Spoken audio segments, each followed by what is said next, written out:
Bonjour et bienvenue sur le podcast des néo-vidéo marketeurs. Ce podcast s'adresse essentiellement aux chefs d'entreprise, micro-entrepreneurs, freelance, indépendants, coachs, consultants. Et si toi aussi tu souhaites développer ton business grâce au marketing vidéo, ce podcast est fait pour toi et il n'y a qu'un seul maître mot, sois unique, pense différemment. Salut amis entrepreneurs, dans cet épisode de podcast, j'ai envie de te partager une interview, un échange, une entrevue que j'ai eue avec Adrien de Hamim qui est coach. Et il m'a invité dans son live justement pour parler de moi, pour parler de mon parcours, de mon activité professionnelle, bref de plein de choses. Et c'est, je dirais, une interview un peu intimiste. Et vraiment, je t'invite à l'écouter jusqu'au bout parce que tu vas découvrir plein de choses sur moi, peut-être que tu ne connais pas. Sur moi, à titre personnel comme à titre professionnel. Et vraiment, j'ai eu beaucoup de plaisir à faire cette entrevue avec Adrien, qui fait partie justement d'un des coachs qui m'ont accompagné dans l'écriture de mon premier livre sur le marketing vidéo. Et c'était hyper intéressant. Et c'est vrai que j'ai réécouté cet échange-là et c'est vrai que je me suis dit, ouais, c'est vraiment intéressant et j'ai envie de le partager. Donc voilà, je vais te laisser. Ça dure un petit peu longtemps, donc il dure presque 2 heures, cette interview. Ça dure presque 2 heures. Et ceci étant dit, c'est super riche. J'espère que ça va t'inspirer, que ça va t'apporter aussi des éléments de réflexion dans ta vie entrepreneuriale et pourquoi pas dans ta vie personnelle également. Ça me ferait extrêmement plaisir que ça puisse comme ça t'apporter plein de choses. En tout cas, c'était mon intention quand j'ai accepté l'interview d'Adrien. Voilà, c'est de pouvoir partager des choses et puis surtout que tu en apprennes éventuellement un petit peu plus sur moi. Bref. Je vais te laisser écouter tout ça. Tu vas voir, tu vas écouter. Et puis d'ailleurs, à propos de voir, si tu veux revoir cette interview, je vais te mettre le lien dans la description du podcast. Si tu veux voir l'interview, parce que c'était un live donc qu'on a fait il y a environ 2 mois, donc pendant l'été 2022. Voilà, écoute, je te souhaite une bonne écoute et puis aussi une très belle journée. Allez, à plus. Et puis, post-scriptum, j'allais oublier un truc. Évidemment, je t'invite à partager ce podcast sur tes réseaux préférés, tes réseaux sociaux préférés, parce que je pense que ça peut en inspirer plus d'un, parce que Adrien comme moi, on a partagé plein de choses hyper intéressantes, et puis voilà, ça peut intéresser certains de tes contacts, donc sens-toi libre de partager cet épisode de podcast. Laisse-moi un commentaire également. J'adore les commentaires, j'adore l'interactivité, et quand on me pose des questions, je prends beaucoup de plaisir à y répondre. Donc voilà, n'hésite pas, si tu as la moindre question, pose-la moi, et puis surtout fais-toi plaisir, laisse un commentaire, un pouce, voilà, pour dire que tu as apprécié cette interview. Voilà, cette fois c'est fini, je te laisse écouter ça.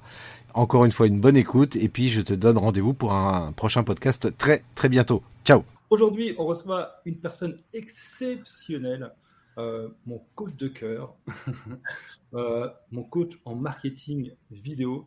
Je pense que c'est l'expert français, voire même mondial du marketing vidéo. C'est une personne que j'adore, c'est un ami. Il faut l'accueillir avec plein de j'aime, plein de commentaires positifs. Et je vous invite à recevoir aujourd'hui le grand monsieur, Christophe Train. Ouais, bravo. Bonjour Christophe, t'as vu, j'ai piqué ton intro. C'est vachement bien. Et tu sais, je vais te dire un truc pour compléter cette introduction magnifique que tu as faite. Moi, je précise tout le temps que je suis en France le seul train qui ne fait jamais grève. Voilà, tout à fait. Je confirme. et à l'heure, je confirme aussi. Et oui, enfin en tous les cas autant que possible. Ça m'arrive parfois d'avoir un peu de retard, mais c'est indépendant de ma volonté. Tu vois, il suffit qu'il y ait des incidents techniques sur la route ou ailleurs. Il est sur la voie, bah oui, ça arrive à tous les trains. C'est normal. C'est logique. Christophe, peux-tu te présenter en quelques mots? Parce que moi, tu vois, j'ai toute ta liste, mais j'ai choisi que celle qui, moi, m'intéresse le plus. Le coach en marketing vidéo. Mais c'est que tu as d'autres casquettes. Ah, d'ailleurs, tu n'as plus de casquette. Tu as d'autres casquettes. C'est vrai, elle est où ma casquette? Qui a volé ma casquette? Dans ta réserve. Donc, du coup, peux-tu te présenter aux inarrêtables qui sont dans le groupe et ceux qui sont sur YouTube et nous dire ce que tu fais exactement. Voilà. Qui est Christophe? Eh bien, je suis un être humain. Oh non. Derrière ces net, il y a un être humain. Et c'est important de le préciser aujourd'hui avec l'intelligence, le développement de l'intelligence artificielle, des robots qui ressemblent à des humains. Mais moi, je suis un vrai être humain, voilà. Même si je suis derrière un écran comme là, mais je suis un vrai être humain.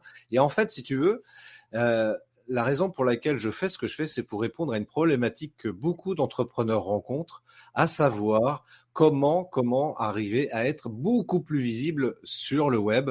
Parce qu'aujourd'hui, tu sais, j'écoutais encore ce matin quelqu'un qui disait que en France, si j'ai bien noté les chiffres, il y aurait 470 millions de sites internet. Donc on parle bien d'URL, on ne parle pas des pages web, mais on parle bien d'URL, donc de sites web. 470 millions de sites web qui existent en France. Et pour arriver à se démarquer, à sortir du lot au travers de ces nombreux sites internet qui sont présents comme ça sur le web, eh bien, il y a un outil extrêmement puissant qui s'appelle la vidéo. Bien sûr, parce que la vidéo, c'est la vie et c'est ça qui te permet de pouvoir te démarquer, te rendre beaucoup plus visible et pouvoir être plus proche comme ça des internautes, beaucoup plus impactant par rapport aux internautes. Et c'est vrai que la vidéo, c'est vachement bien. Parce que sinon, qu'est-ce qui se passe? Qu'est-ce qui se passe si tu ne fais pas de vidéo? Bah oui. Tes concurrents, eux, ils vont faire des vidéos. Et crac, ton business en prend un coup. Surtout quand tu es dans le bien-être, en fait, et que tu as une très grande concurrence, et surtout qui arrive maintenant, parce que moi, je fais mes petites recherches, là, et je vois bien que sur Facebook, sur YouTube, partout, en fait, des personnes dans le bien-être, il y en a de plus en plus. Donc, pour se démarquer, c'est de plus en plus difficile. Donc oui, la vidéo est indispensable.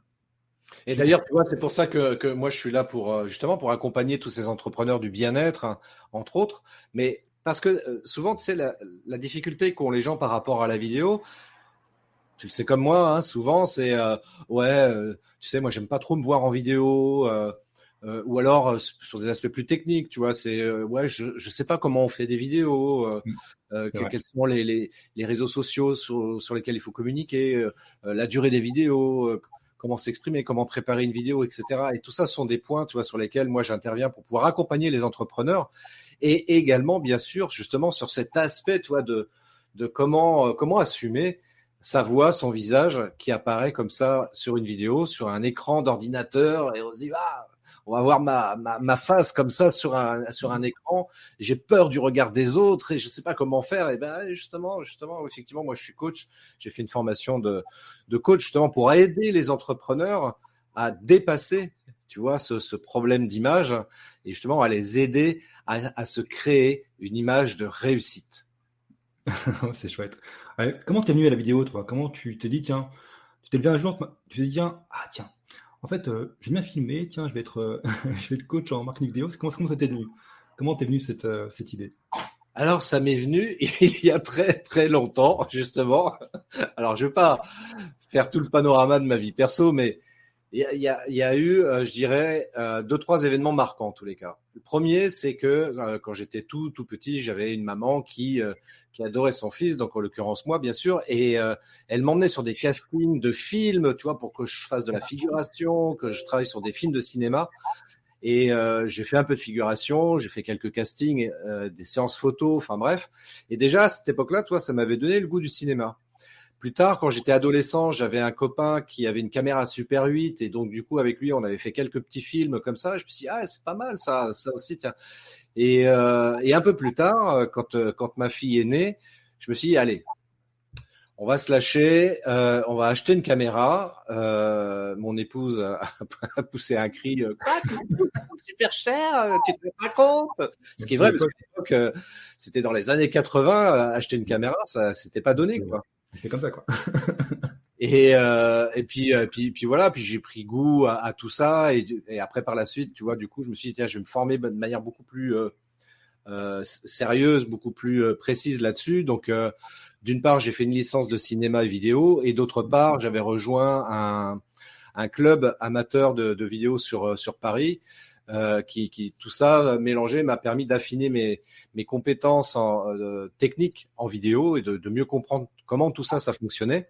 Et puis en parallèle, je travaillais comme ça en freelance pour des entreprises audiovisuelles et voilà, j'y ai pris goût. Et puis quand il y a une dizaine d'années, je me suis séparé d'un commun accord avec mon entreprise. Eh bien, je me suis dit, qu'est-ce que je peux faire? De la vidéo, c'est ce que je connais le mieux. J'en ai toujours fait donc depuis plus de 30 ans et je vais me lancer dans la vidéo. Et effectivement, pour répondre à ta remarque de tout à l'heure, je suis pas arrivé dans la vidéo en me levant un matin en me disant tiens, je vais faire de la vidéo parce que c'est la mode et ça marche vachement bien, quoi. Non, c'est quelque chose qui date de plus de 30 ans et voilà, j'ai 30 ans d'expérience à mon actif. J'ai fait des films de fiction aussi, des courts-métrages de fiction entre autres. Et c'est la raison pour laquelle voilà, je me suis orienté dans la vidéo en tant qu'entrepreneur. Et aujourd'hui, je suis même en SARL avec un ami et confrère qui fait également de la vidéo. Et on est tous les deux à la tête d'une entreprise qui s'appelle France Biographie, dont je suis le gérant. Et à nous deux, voilà, on fait de la vidéo, on produit de la vidéo. Et voilà, pour répondre à ta question, j'espère que j'ai pas été trop long. Non, très bien. Et par rapport à ça, du coup, c'est une passion. Voilà, ça t'anime depuis très longtemps. Ouais. Et c'est quoi ta plus grande réussite dans ce domaine-là de la vidéo? Qu'est-ce qui t'a, tu dirais, voilà, c'est mon plus grand succès dans la vie, en tout cas en tant que, voilà, dans la vidéo, ce serait quoi? Mon plus grand succès dans la vidéo, c'est notamment les films, enfin les courts-métrages de fiction que j'ai fait, dont un qui s'appelle Vague d'amour, qu'on peut retrouver notamment sur ma chaîne Vimeo, qui n'est pas sur YouTube, qui n'est pas sur ma chaîne YouTube, mais sur ma chaîne Vimeo. Un court-métrage que j'ai fait, que j'avais présenté au Festival de Cannes en 2013. Et ça a été, c'est peut-être pour moi le meilleur moment, quoi. Surtout que c'était un court-métrage que j'avais mis plusieurs mois à préparer, à organiser, parce que je m'étais constitué une équipe technique. Voilà, c'était un gros projet pour moi et c'est un des courts-métrages que j'aime le plus dans tous ceux que j'ai pu faire. Et ouais, c'est mon meilleur souvenir de vidéo. Ouais, tu dirais que c'était un grand défi pour toi ou ça a été plutôt naturel? Voilà, toi, en termes de préparation, en termes de challenge aussi, quand tu t'es lancé dans ce court-métrage, est-ce que c'était vraiment un grand défi que tu as traversé ou là, c'était plutôt confortable pour toi? Ça a été un défi dans la mesure, si tu veux, où je l'ai créé tout seul au départ. Après, j'ai été chercher des personnes pour m'assister, pour m'accompagner.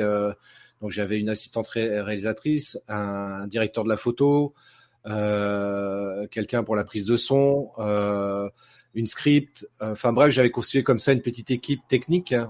Il y avait maquilleuse aussi, coiffeuse.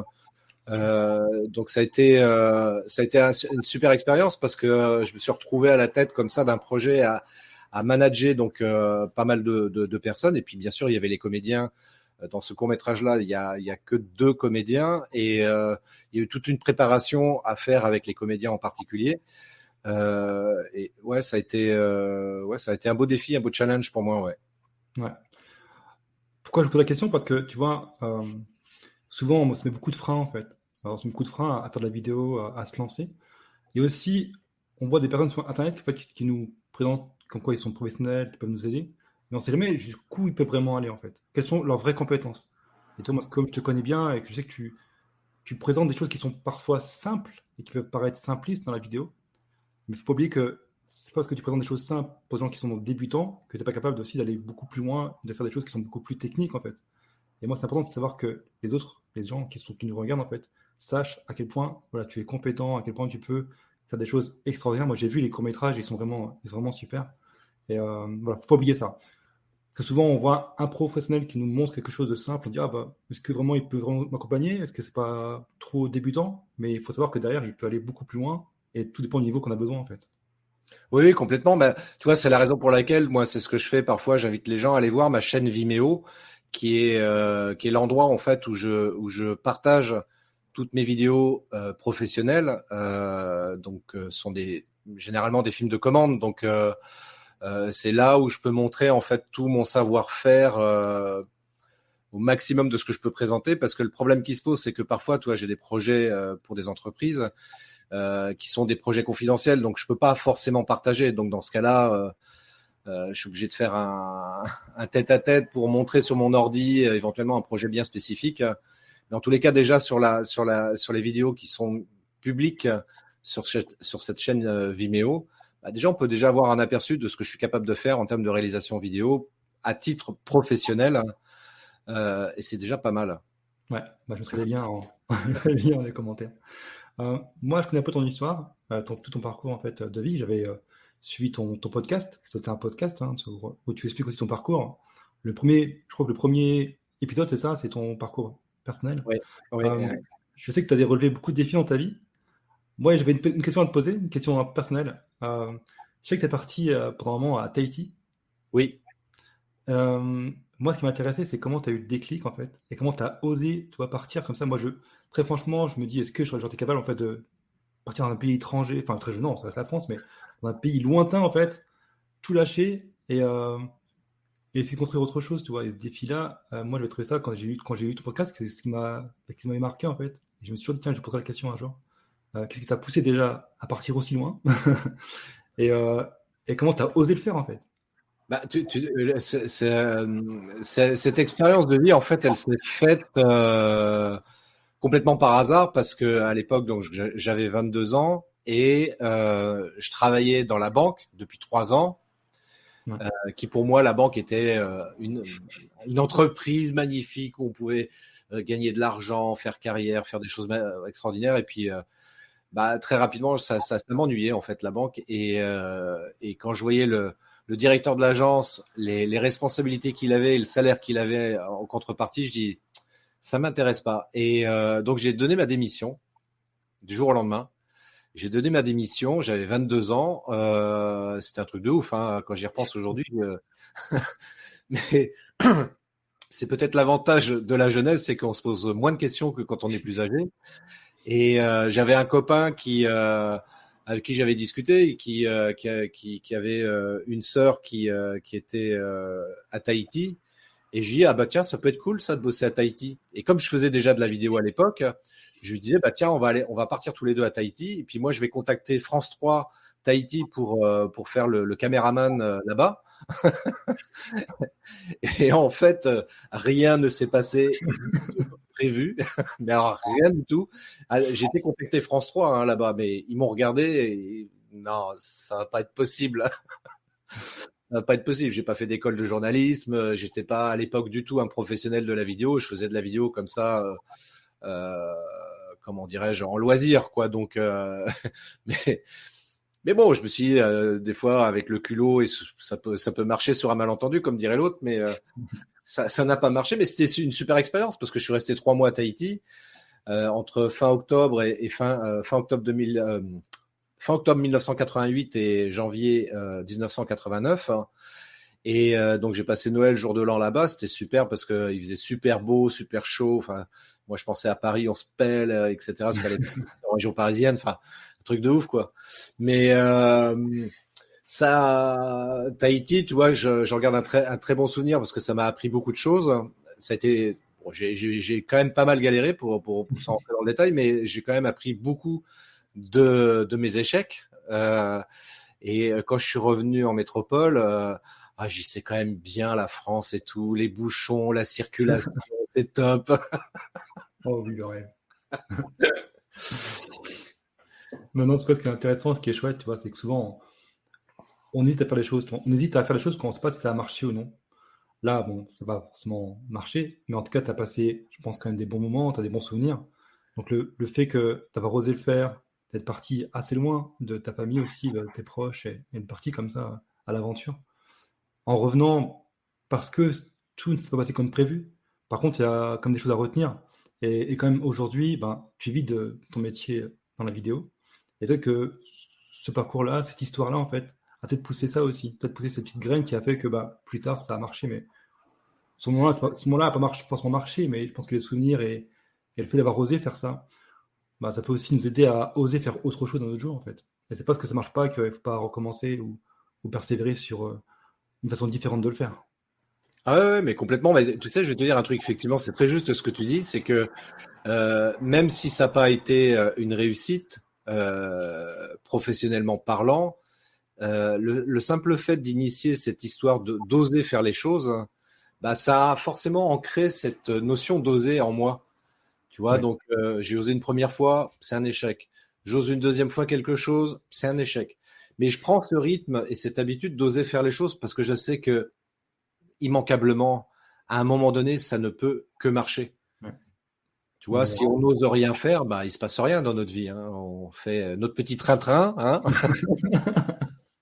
Mais on fait rien de particulier. Toi, on n'évolue pas.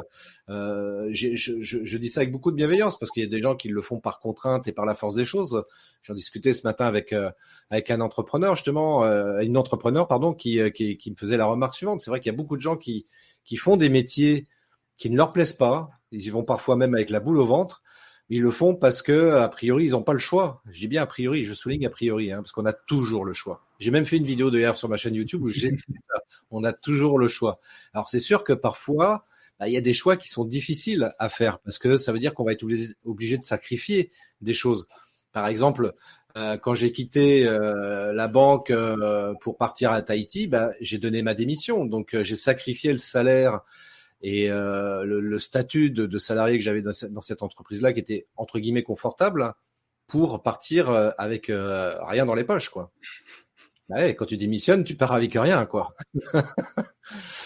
Et donc, mais bon, voilà, je l'ai fait. J'ai pas de regret aucun regret de l'avoir fait. Si c'était à refaire, je le referais peut-être différemment parce que le copain avec qui j'étais parti, en fait, bon, ça s'est pas bien passé et sur place, on s'est séparés, pas forcément bien. Enfin bon, bref, ça a été une histoire de vie comme ça, mais c'est bien, c'est enrichissant parce que toi, par rapport aussi aux choses que tu peux vouloir mettre en place en collaboration avec quelqu'un, ça t'amène à réfléchir à ce type de situation beaucoup plus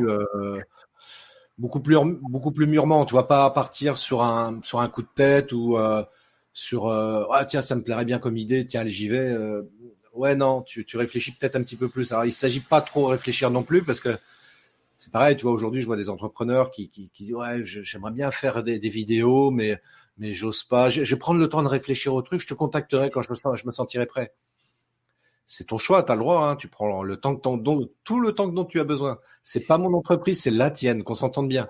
Donc moi, ça m'est totalement égal que tu fasses des vidéos ou pas aujourd'hui. Par contre, ce que je sais, c'est que le temps que tu perds, entre guillemets, à ne pas faire de vidéos, c'est peut-être des opportunités d'affaires que tu risques de louper et que ton concurrent à côté va récupérer parce que, encore une fois, la vidéo, c'est la vie. Et des erreurs qu'on aurait pu faire avant, du coup, on aurait pu réitérer pour arriver à peut-être 1 an ou 2 ans après avec des choses, un résultat beaucoup plus propre et différent et plus riche en fait. Moi, si je parle un peu de moi, c'est pareil. Hein. J'étais rentré il y a 4 ans maintenant. Quand j'étais vu pour la première fois, j'avais jamais fait de vidéo. Je me souviens, si j'en avais fait une avant, j'en ai fait un peu sur Instagram, mais j'étais très mal à l'aise. C'était terrible. C'était affreux. Quand je les revois, je me dis que c'est terrible. Mais en fait, c'est ça qui a fait que, à force de réitérer et de refaire et après on s'améliore jusqu'à. Alors c'est jamais parfait, mais en tout cas, moi aujourd'hui, quand je vois mes vidéos d'aujourd'hui, je les trouve beaucoup plus riches, beaucoup plus construites. Voilà, elles sont encore du travail à faire, mais c'est vrai que si j'avais commencé maintenant, pour démarrer maintenant mon activité, parce que je la démarre moi en septembre, réellement, j'aurais pris beaucoup de retard en fait. Et toutes ces années que j'ai pris avant pour essayer et réitérer, je sais que je pars maintenant avec de bonnes bases et j'ai aucun regret d'avoir au moins essayé et d'avoir fait toutes ces erreurs en fait pour arriver aujourd'hui à un résultat qui me convient mieux et qui va m'aider aussi dans mon activité. Donc là où je suis d'accord avec toi, c'est vrai, c'est réitérer et dire que ce qu'on plante aujourd'hui, on va le cueillir plus tard en fait. Il ne faut pas l'oublier.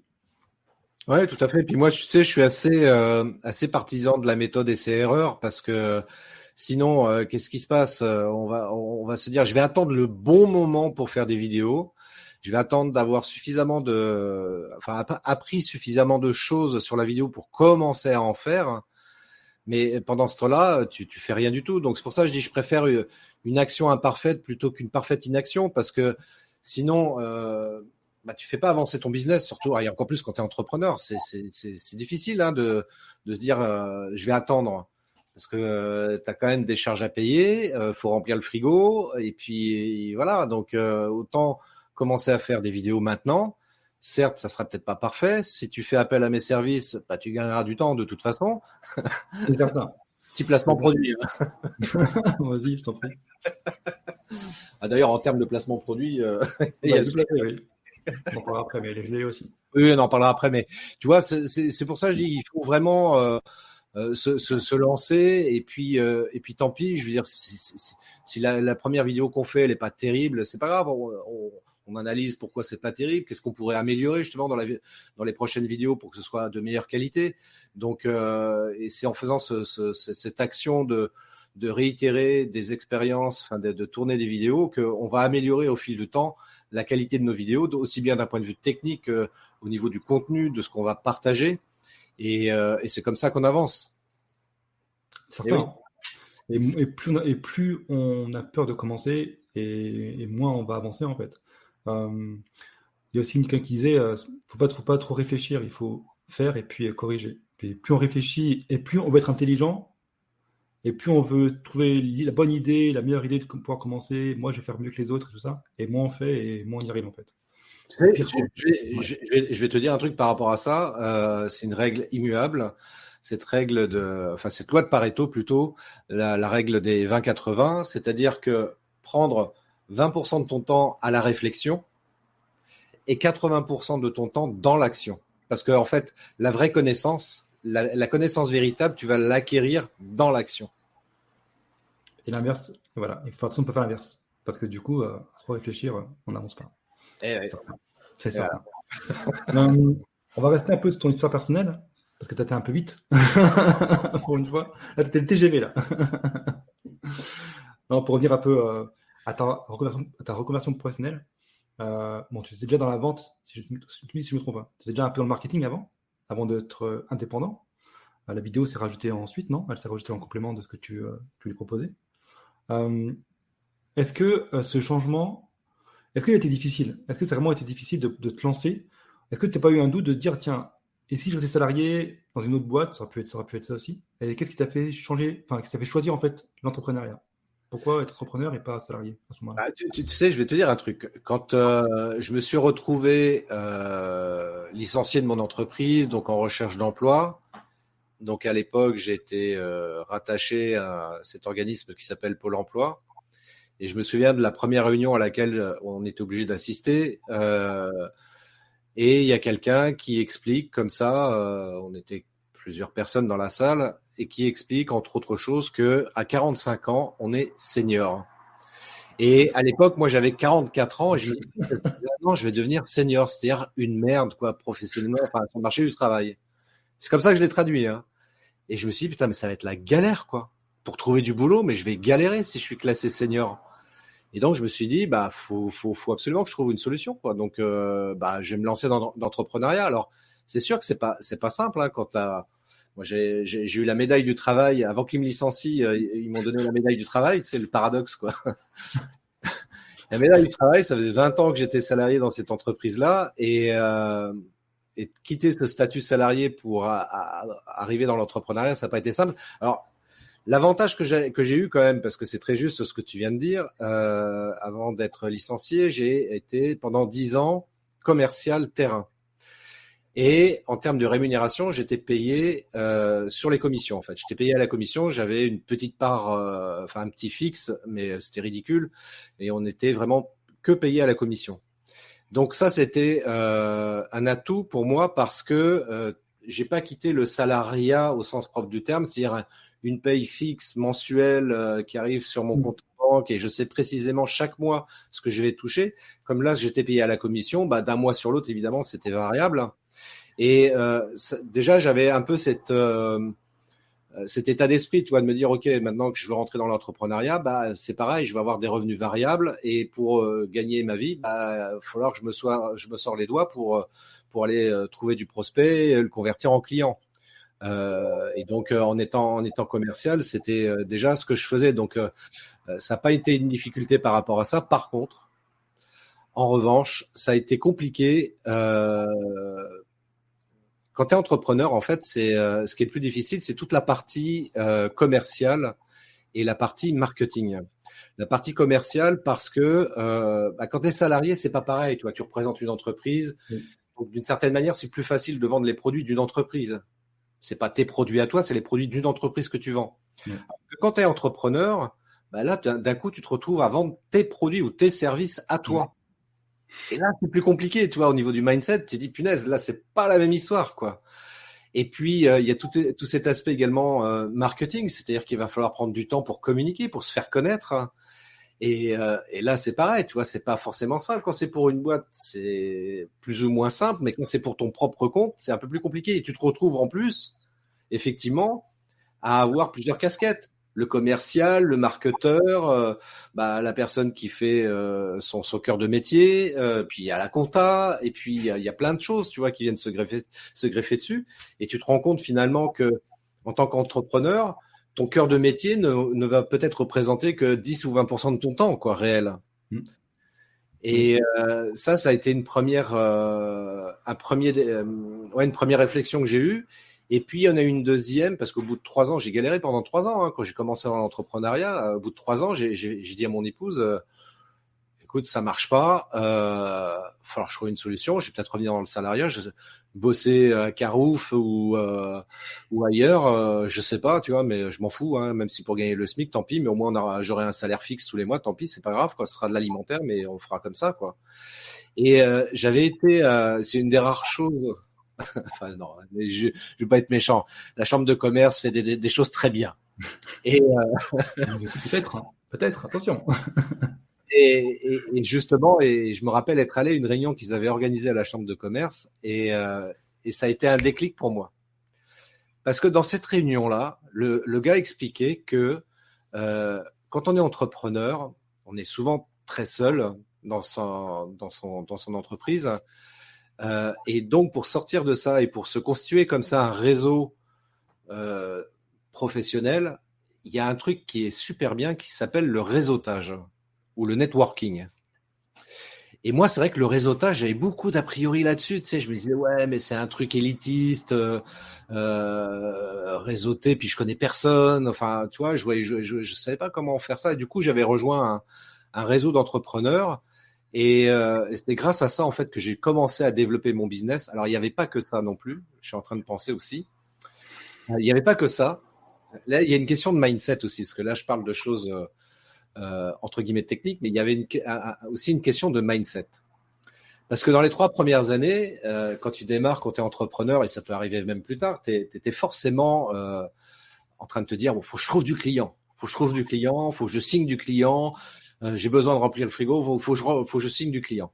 Et tu es tellement focus là-dessus que quand tu vas voir un prospect, et en tous les cas pour moi c'est comme ça que ça s'est passé, inconsciemment le prospect sentait que j'arrivais en mort de faim, tu vois. Mec, il est là, il veut absolument que je signe, tu vois. Et donc du coup, j'ai pas forcément du tout le bon état d'esprit et donc encore moins la bonne approche avec le prospect. Et pareil, tu vois, j'ai eu ce déclic-là, vraiment la 3e année d'exercice, j'ai eu ces 2 déclics, le réseautage et puis le changement de mindset où je me suis dit, je vais arrêter d'être obnubilé par le fait de me dire, il faut absolument que j'ai du client, je lâche prise là-dessus, je fais ce qu'il y a à faire, donc je reste dans l'action de trouver du prospect, mais quand je rencontre un prospect, quelle que soit sa décision, c'est bien. C'est-à-dire que je ne suis pas là en train de me dire, il faut absolument que le prospect signe. S'il signe, évidemment, c'est bien. Mais s'il ne signe pas, c'est bien aussi. Et donc, forcément, j'étais beaucoup plus détendu avec les prospects. Et c'est là où j'ai commencé comment dirais-je, à développer du chiffre d'affaires parce que j'étais relax, quoi. Tu vois, j'étais pas en attente forcément de quelque chose. Et donc, les prospects se sentaient moins de pression de ma part, tu vois, pour qu'éventuellement ils souscrivent à ma proposition. Et puis aussi, c'est ce que j'appelle la magie de la vie. Bizarrement, tu vois, j'avais plus de prospects qui me contactaient d'un coup, avec certains avec lesquels je signais, tu vois. Donc, et depuis ce moment-là, donc depuis cette période-là, j'ai toujours été dans cet état d'esprit. C'est-à-dire que je suis plus autant les premières années. Je me rappelle mon épouse quand on arrivait le 1er janvier. Alors cette année, elle me disait, t'as des commandes en cours, t'as des projets, t'as des trucs. Je regardais mon agenda, je fais non, j'ai rien du tout. Mon épouse qui transpirait, mais comment on va faire et tout. Non, t'inquiète pas, ça va venir. Je suis pas inquiet pour ça, quoi. Même si les premiers temps, parce que le changement de mindset, ça se fait pas forcément comme ça. Hein. Mais même si les premiers temps, intérieurement, je dégoulinais, tu vois, mais j'avais quand même cette foi-là et surtout cet instinct de lâcher prise. Et c'est vrai que ça marchait. C'est-à-dire que j'avais des contacts qui arrivaient, des gens, enfin, soit par le biais de mon site web, soit par le réseautage, le networking que je faisais aussi en parallèle, soit par mes actions de communication sur les réseaux sociaux que je commençais à mener aussi. Mais j'avais des gens qui commençaient à me contacter, tu vois. Donc, et l'expérience m'a montré, tu vois, ça fait depuis 2011 que je suis entrepreneur, et encore aujourd'hui en 2022, je suis pas inquiet. Je sais que j'ai des choses qui vont arriver, qui vont se faire, et bien sûr, je sais aussi saisir les opportunités. Tu vois, il s'agit aussi d'être observateur, de regarder, etc. Et puis, quand tu rencontres quelqu'un, de discuter, et puis parfois dans la discussion, bah tiens, si tu veux, je peux t'accompagner pour apprendre à faire des vidéos si ça t'intéresse. Ouais, c'est chouette. Tu vois, moi, alors, qui se souvent, en fait, dans mes lives, et il y a deux types. En tout cas, deux types, on va dire, dans le bien-être, de personnes, de pros dans le bien-être. Souvent, il y a ceux qui sont déjà non conventionnés, enfin, les sophrologues, par exemple, naturopathes, qui ont plus mindset, enfin, déjà ancré un peu d'entrepreneur, dans le sens où voilà, ils sont seuls et personne ne va les aider à trouver des clients. Il faut qu'ils les trouvent, en fait. Et puis, il y a les autres, c'est pas péjoratif, hein, au contraire, qu'ils ont un peu cette tête de l'État, parce qu'ils sont conventionnés, du coup, et, orthophonistes, kinés, et les gens viennent les chercher parce que un médecin a donné en fait une ordonnance, en fait. Et ces gens-là ont plus de mal à se dire, je vais créer une offre différenciante, parce que j'aurai plus accès en fait au remboursement total de ma prestation auprès de mes patients. Et du coup, ils ont plus de mal à faire cette bascule-là en se disant, il va falloir que je trouve mes clients, parce que les clients qui partent sur une offre différenciante plus remboursée et parfois même forcément plus chère aussi, il faut aller les chercher. Et c'est vrai que le mindset de pouvoir se dire, oui, je veux changer des choses, que j'en peux plus d'être dans mon cabinet enfermé à faire un métier où je soigne juste le petit bobo ou le petit pansement que le généraliste m'a dit de mettre, en fait. Et je ne suis pas libre de pouvoir aider sur la globalité, en fait. Et je me rends compte, moi, qu'ils ont du mal à se dire, ah, mais si je sors de ce cadre-là qui est réconfortant, confortable, qu'est-ce qui se passe, quoi? Et c'est juste dire, il se passe juste que, faut une casquette un peu différente. Et là, il va falloir aussi aller les chercher. Et c'est ça qui peut être plus difficile aussi. Donc, c'est intéressant de voir ce côté. J'étais salarié, je deviens entrepreneur. Et il faut lâcher un peu la sécurité quelque part, même si elle est faussée, parce que j'ai subi un plan social. Donc, la sécurité, elle est plus que faussée, hein. Du jour au lendemain, on m'a dit, là c'est fini, on se sépare, trouver du travail, quoi. Donc, Ouais. une réelle. Si, il y a le chômage, mais est-ce que c'est vraiment sécurisant? Pas forcément. Ce que tu dis, effectivement, Adrien, c'est très, très juste. C'est qu'on a le sentiment, quand on est salarié, que on a la sécurité de l'emploi, qu'on va arriver comme ça jusqu'à la retraite dans son poste, ou en tout cas dans l'entreprise dans laquelle on travaille, et que tout va bien se passer. Et en fait, aujourd'hui, en 2022, encore plus en 2022 qu'avant, la conjoncture économique n'est plus du tout la même, et on le voit très bien. Tout peut basculer d'un moment à l'autre. La sécurité de l'emploi n'existe plus vraiment, quoi qu'on puisse en penser, et donc il devient presque urgent aujourd'hui d'assurer ses arrières et de se dire, voilà, il y a peut-être un truc qui me passionne aujourd'hui. Je travaille peut-être dans une entreprise, enfin dans une administration quelconque, ou dans une entreprise, dans les bureaux d'une entreprise, enfin peu importe. Et peut-être que moi, ce qui me passionne, c'est faire de la vidéo. Peut-être que ce serait peut-être bien que je me forme là-dessus, quoi. Et puis peut-être en faire mon métier après, peut-être plus tard aussi, pour le coup. Ou ça peut être une autre activité, hein. Je parle de vidéo parce que c'est mon cœur de métier, évidemment, mais ça peut être aussi, je sais pas, moi, j'ai envie de me lancer pour être charpentier, parce que le travail du bois, c'est quelque chose qui me plaît bien. Parce que moi, être enfermé dans un cabinet ou dans un bureau toute la journée, ça me saoule. Moi, j'ai envie de travailler en plein air, donc par exemple, voilà, enfin, tu vois, essayer de trouver quelque chose qui peuvent nous permettre de servir de plan B éventuellement. Et puis de toute façon, gardons bien en tête, aujourd'hui plus qu'avant, ne pas mettre tous ses œufs dans le même panier, c'est super important. Et avoir Vraiment. plus d'armes pour se défendre aussi. Parce que du coup, si aujourd'hui on a un tarif qui est un peu bloqué, tu vois, quand on est conventionné, c'est bloqué, hein. C'est l'État qui décide, c'est en rembourse tant et pas plus. Et quand on est sur un tarif bas aussi, quand je dis bas, c'est entre 50 et 70 euros. Demain, c'est l'inflation. Il faut demander plus à ses patients, clients. Si on n'a pas d'armes pour aller chercher d'autres clients, patients capables en fait, de donner plus de ressources pour soigner leur bien-être, ça va être difficile en fait. Et personne va nous dire, tenez, je donne aujourd'hui un peu plus parce que vous êtes sympa, non? Ils vont payer ce que vous demandez.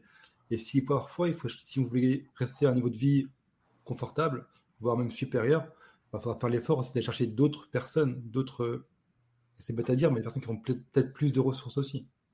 Bah, tu sais, ça me fait penser, là, ce que tu dis, ça me fait penser, j'ai écouté un podcast dernièrement, c'était une interview d'un kiné, justement.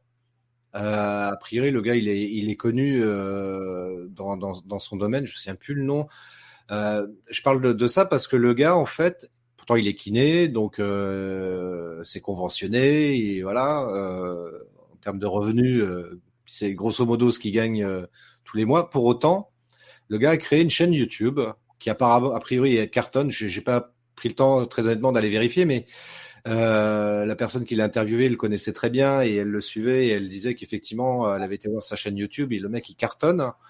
Et je trouve ça très intéressant comme exemple parce que ça appuie ce que tu viens de dire justement à l'instant. C'est pas parce qu'on est dans une activité conventionnée qui nous permet d'avoir l'assurance, d'avoir des revenus tous les mois qu'il faut se dire on reste comme ça. Pas du tout. Le gars, tu vois, il anticipe le truc en se disant je crée une chaîne YouTube, ce qui me permet de développer ma notoriété et ma visibilité.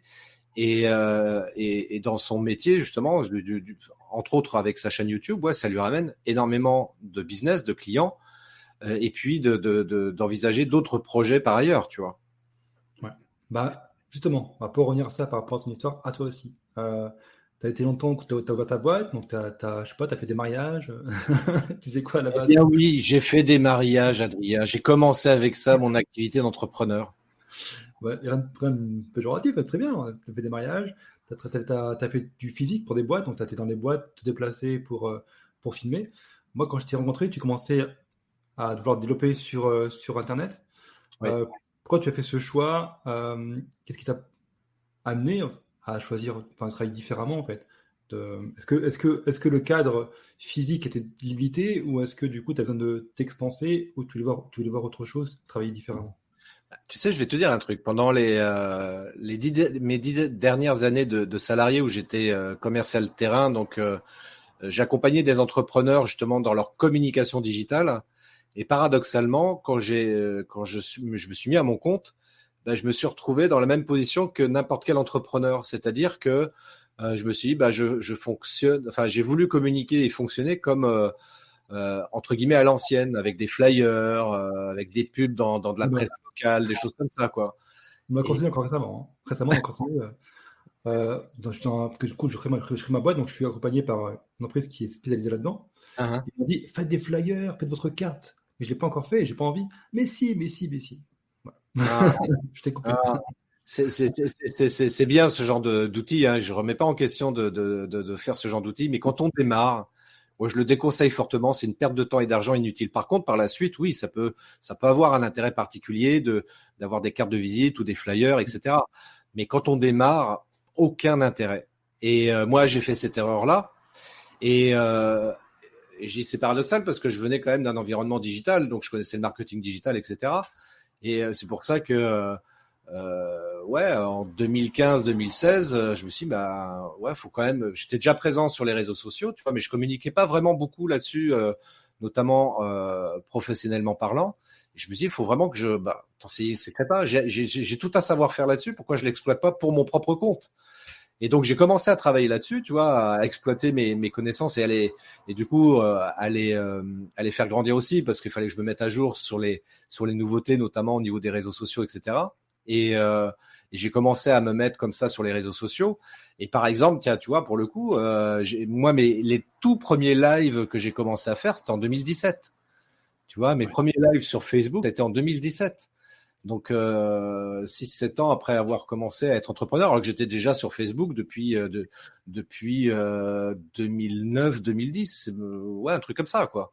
Ouais. Mais pour moi, Facebook, c'était juste un outil comme ça pour me distraire. À titre perso, tu vois, je m'en servais pas comme un outil professionnel. Et depuis, j'ai rattrapé mon retard. Maintenant, maintenant je m'en sers beaucoup. Je m'en sers plus pour communiquer professionnellement que l'inverse. Mais quand on est entrepreneur, oui, effectivement, les outils digitaux, voilà, si j'ai un message à faire passer, toi qui es entrepreneur, qui écoute ou qui regarde ce live en replay ou en direct, c'est que retiens bien ça, les outils digitaux sont extrêmement importants à exploiter en tant qu'entrepreneur, que tu aimes ou pas les réseaux sociaux, on s'en fout. Parce que la première chose que tu dois te rappeler, c'est que tu es entrepreneur. Tu vois, c'est un petit peu comme la compta. Moi, par exemple, toi, la compta, c'est un truc, c'est mon associé, ça le fait marrer à chaque fois, parce qu'il me rappelle toujours à l'ordre en me disant, ouais, faut que tu m'envoies la facture, machin, etc. Mais moi, la compta, c'est un truc qui me gave. Mais pourtant, je le fais parce que j'ai pas le choix, quoi. Je suis entrepreneur, donc je suis obligé de le faire. Ben, les réseaux sociaux, c'est pareil. Pour ta communication, tu as intérêt d'être présent. Après, il s'agit évidemment de savoir bien réfléchir, d'avoir une vraie stratégie, des vrais objectifs pour que ce soit rentable. Parce qu'il ne s'agit pas de dire, tiens, je vais créer une page Facebook, publier un truc aujourd'hui, puis je publierai un truc dans 6 mois, puis on verra. Puis forcément, comme ça marche pas, bah, j'arrête de publier du coup. Non, il s'agit d'avoir une vraie stratégie, il faut bien penser son truc. De la même manière que dans la vie physique, je dirais, pareil, d'avoir une stratégie. C'est quoi mon objectif ? C'est quoi mon objectif en tant qu'entrepreneur ? Est-ce que je veux avoir 50 clients de plus cette année ? Si on parle en nombre de clients, est-ce que je veux développer mon chiffre d'affaires de 10%, de 20% cette année ? Voilà, quelles sont les actions que je vais être amené à mettre en place pour pouvoir atteindre cet objectif-là ? Et n'oublions pas le truc en amont de ça, qui est encore beaucoup plus essentiel que tout le reste, c'est de bien définir sa cible client, son persona. Ça, c'est indispensable. Moi, bah, j'ai fait là récemment. Hein. Déjà, on a une offre à vendre, hein, parce que si on n'a rien à vendre, ben, on n'a pas grand-chose à faire. Donc, on n'est pas influenceur. En tout cas, moi, c'est pas mon but. Et c'est pas non plus ceux qui sont dans notre groupe hein, privé. On n'est pas là pour être influenceur. Oui. On vend un service. Donc, on vend un service à qui ? Voilà, le fameux persona, à qui on va le vendre, et où il est, et où on le trouve. Et ensuite, on décide comment on va communiquer, en fait. Donc après, on peut commencer à l'écrit, en audio. Il faut arriver ensuite en parallèle à la vidéo pour... Ah, merci, tu m'as fait peur.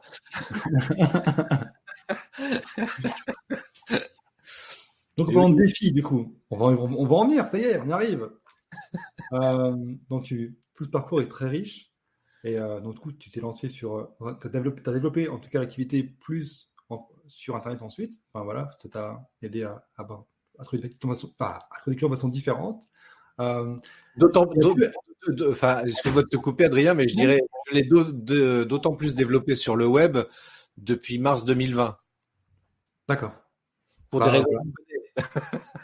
Nous nous sommes rencontrés en 2019, donc non, après, tu t'es. Oui, c'est vrai que moi, je t'ai connu tout début. Du coup, je t'ai connu tout au début pratiquement. Hein. Tu m'as connu à mes débuts, tu pourras le dire. Ouais, j'ai connu à ses débuts, lui. Début du web. Et un jour, tu m'as dit, je veux écrire un livre. Enfin, ouais. En tout cas, tu avais décidé de vouloir écrire un livre, c'était il y a 2 ans, à peu près. Ouf, oui, même plus de 2 ans. Ouais. Disons 2 ans. Ouais, disons 2 ans pour faire simple. Ouais. Et je me suis dit, chouette. Et j'avais contribué à ça parce que j'ai trouvé l'idée très bonne. Te connaissant en plus, je sais qu'il y avait beaucoup de choses à raconter et à partager avec nous, donc j'avais contribué financièrement à l'idée. Et encore merci Adrien pour ta contribution. Tu es cité dans les contributeurs d'ailleurs, même si j'ai mal orthographié ton nom, mais tu es cité dans les éditions. Il y aura d'autres éditions plus enrichies. Oui, exactement. Et récemment, on peut le dire, hein, c'était pas récemment, hein, tu as relancé l'idée qui était en gestation et tu avais du mal à trouver, je dirais pas la motivation parce que tu as toujours été motivé à le faire, mais plus l'impulsion en fait pour que ça soit plus concret. Tu sais, pardon, vas-y. Ta question, vas-y. Non, et ma question c'est, si tu me parlais un peu de ce défi-là en fait, le défi par rapport à ton livre. Comment est venue l'idée en fait? Parce que ça rajoute des couches, hein, ce que tu fais déjà. Hein. Faut pas oublier que écrire un livre, c'est une chose encore en plus à rajouter dans ton activité. Donc comment tu as eu cette idée? Enfin, comment tu as eu l'idée il y a 2 ans? Comment est revenue l'idée maintenant et pourquoi c'est devenu essentiel pour toi? Voilà, c'est déjà pas mal comme question. Pourquoi c'est essentiel pour toi d'avoir écrit? En fait, pour moi, écrire un livre, il y a comment dirais-je, 2 aspects principaux. Il y a le marketeur en moi qui m'a soufflé l'idée de me dire tiens, ce serait bien que tu écrives un livre parce que pour des raisons marketing, stratégiquement, ça peut être pas mal d'avoir un livre, ça donne une certaine crédibilité, etc. Donc ça m'a donné l'envie d'écrire ce livre. Et puis la deuxième raison, c'est que j'avais cette envie de partager des choses par écrit, même si j'ai une chaîne YouTube où je partage déjà beaucoup, mais il y avait cette envie aussi de partager ça au travers d'un livre, tu vois. Donc je trouvais ça intéressant, d'autant que j'ai jamais écrit vraiment de livre de ma vie, donc c'était complètement nouveau pour moi. Et voilà comment est venue l'idée de ce livre. Et pour l'anecdote, ça a été une aventure, effectivement. Ça a été compliqué pour moi pour l'écrire. J'ai eu, comme je le dis souvent, j'ai eu 3 coachs pour m'aider à écrire ce livre. J'ai une première coach qui m'a aidé sur comment dirais-je, sur comment arriver à sortir les idées, etc. J'ai eu un deuxième coach qui m'a aidé un peu plus à structurer justement les idées. Et puis j'ai un troisième coach qui s'appelle Adrien, qui m'a aidé sur un problème de mindset, mais un truc de ouf. C'est-à-dire que je me suis trouvé confronté, en voulant écrire ce livre, à un truc qui s'appelle le syndrome de l'imposteur. Parce que, alors pourtant je fais des vidéos, tu vois, j'ai pas de problème par rapport à ça. Mais bizarrement, le fait d'écrire un livre, ça me donnait une exposition différente et que je maîtrisais pas du tout. Donc c'était l'inconnu pour moi. Et du coup, je me suis dit, mais en fait, je suis qui, moi, pour écrire un livre? Ok, le marketing vidéo, je connais, ça fait depuis des années que j'en parle, que j'en fais, etc. J'ai fait plein de vidéos en plus là-dessus. Donc, mais je sais pas pourquoi. J'ai eu un blocage là-dessus. Qui m'a freiné, tu vois, dans l'écriture de ce livre. Et c'est vrai que toi, Adrien, tu m'as accompagné justement en troisième étape. Je sais pas comment exprimer ça, mais en tous les cas, qui a été la personne qui m'a aidé à déverrouiller juste ce petit truc qui me perturbait, qui me gênait.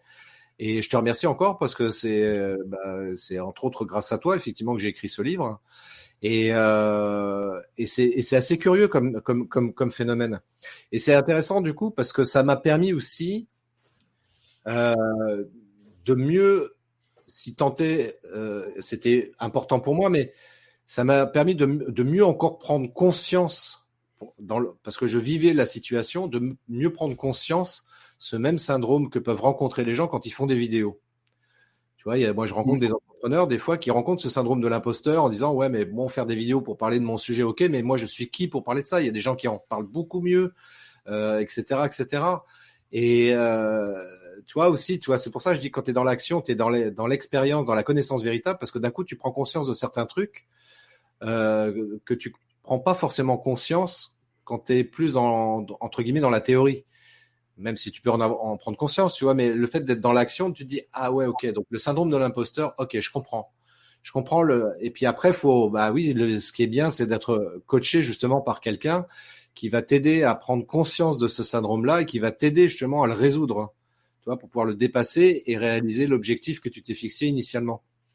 Et parce que sinon, comme ça arrive parfois, il y a des gens qui rencontrent ce type de syndrome de l'imposteur et puis qui du coup abandonnent leur projet et ne le font pas. Ce qui est dommage parce que parfois et même souvent, ce sont des gens qui sont brillants ou talentueux dans leur domaine, mais parce qu'ils ont ce syndrome de l'imposteur, bim, tac, ils le font pas. Donc à ce niveau-là, l'accompagnement d'un coach se révèle très très utile et dans mon cas, ça l'a été. Donc pour ça, je me permets d'en parler par expérience, mais dans mon cas aussi. Et oui. Alors du coup, qu'est-ce que tu peux nous dire de plus sur ce livre? Qu'est-ce qu'on va y trouver? Comment il peut nous aider justement d'un point de vue peut-être technique, mindset, à commencer en tout cas à faire des vidéos? Et à qui il est destiné? Plutôt des débutants, des gens confirmés, voilà. À qui tu conseillerais ce livre? Alors moi, je conseille ce livre à des personnes particulièrement débutantes dans la vidéo, même si des gens qui sont peut-être un peu plus avancés, peut-être qui vont découvrir des choses ou apprendre des choses, parce que, en fait, si tu veux, j'ai élaboré dans ce livre ce que j'appelle la matrice marketing vidéo, donc une matrice qui encore une fois est le fruit de mon expérience et des accompagnements que j'ai pu faire avec tous les entrepreneurs donc, que j'ai accompagnés. Et j'ai synthétisé ça dans une matrice. Donc, il y a trois piliers. Donc, il y a la partie technique, bien sûr. Quel type de caméra, logiciel de montage, les règles de cadrage, enfin bref, toute la partie technique vidéo qu'il est important de connaître. Ensuite, il y a la partie stratégie marketing, bien sûr, parce que moi, c'est ce que je dis souvent, tu peux faire la plus belle vidéo du monde, mais si elle n'est pas intégrée dans une stratégie marketing, ta vidéo, elle va servir à rien, en fait. Tu auras dépensé du temps et peut-être de l'argent pour la faire pour rien, donc c'est dommage. Donc, bien penser à l'intégrer dans une stratégie marketing. Et puis, il y a un troisième aspect. Je le mets en troisième, mais en vrai, je devrais le mettre en premier, quoi. Mais je le mets en troisième pour pas que les gens aient trop peur là-dessus. Je le mets en troisième. Ça s'appelle le mindset, le savoir-être, en d'autres termes. C'est-à-dire que faire prendre conscience aux gens qu'on a tous des talents. Il y a quelqu'un, tu te rappelles, Adrien, on avait été à un séminaire, il y avait cette phrase, tu as bien plus de talent que tu ne le crois. Et pour moi, cette phrase, ça a été un vrai déclic parce que j'ai pris conscience qu'effectivement, chacun d'entre nous, on a beaucoup plus de talent qu'on ne le croit et on est souvent très sévère par rapport à nous-mêmes. Hein. Et de fait, on va s'empêcher ou se freiner d'exprimer ce que l'on est nous réellement. Et on va pas oser faire des choses, pour revenir à ce qu'on évoquait tout à l'heure. On va pas oser entreprendre des choses, on va pas oser faire tel type d'action parce qu'on ne s'estime pas peut-être suffisamment légitime pour ça. Et c'est pour ça que cet aspect mindset est vraiment indispensable. Donc là, je le mets dans cette matrice marketing vidéo, tu vois, mais quelque part, elle est aussi valable pour tous les entrepreneurs. On parlait des gens qui sont dans le bien-être, par exemple. C'est important aussi d'avoir ce mindset et de se dire, bah, moi aussi, j'ai du talent, moi aussi, je suis légitime de faire ce que je fais et j'ai les compétences, le savoir-faire pour faire mon job et puis pour en parler, pour communiquer là-dessus. Il n'y a pas de gêne ou de honte à avoir par rapport à ça. Bien sûr qu'il y a des gens qui en parlent différemment. Mieux, j'en sais rien, mais en tous les cas, différemment, oui, ça c'est sûr. Mais toi, dans ton job, dans ton métier, dans ce que tu fais, toi, tu en parles avec ton authenticité, avec qui tu es, toi. Et c'est ça qui va faire ta différence. Et plus tu vas faire marquer ces différences, et plus tu vas pouvoir te démarquer justement des autres. Bien sûr qu'on va pouvoir dire, ouais, bah, Tony Robbins, ouais, c'est un super coach. Ok, super. Mais lui, il habite aux États-Unis, et puis c'est compliqué de le contacter, le monsieur. Et puis, il peut y avoir Adrien. Et tu vois, Adrien n'est pas moins bien que Anthony Robbins. Adrien n'est pas moins bien que Tony Robbins. Et j'en parle par expérience. Puisqu'Adrien, tu m'as coaché, donc tu n'es pas moins bien que lui. Tu es différent de lui, ce qui ne veut pas du tout dire la même chose. Et c'est cette différence-là, justement, qui te permet de te démarquer. Et moi, qui me donne envie de venir te voir, toi, pour me faire coacher, plutôt que d'aller voir un gars qui va ressembler à Tony Robbins.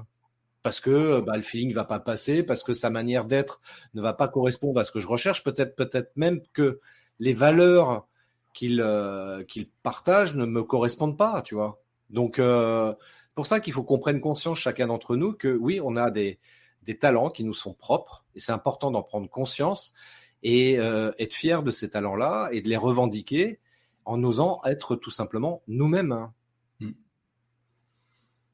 Et en osant s'exprimer. Certains, on s'en fout de ça. Partager ses idées. Ah oui. Donc, on en revient au livre. Donc, c'est la partie mindset.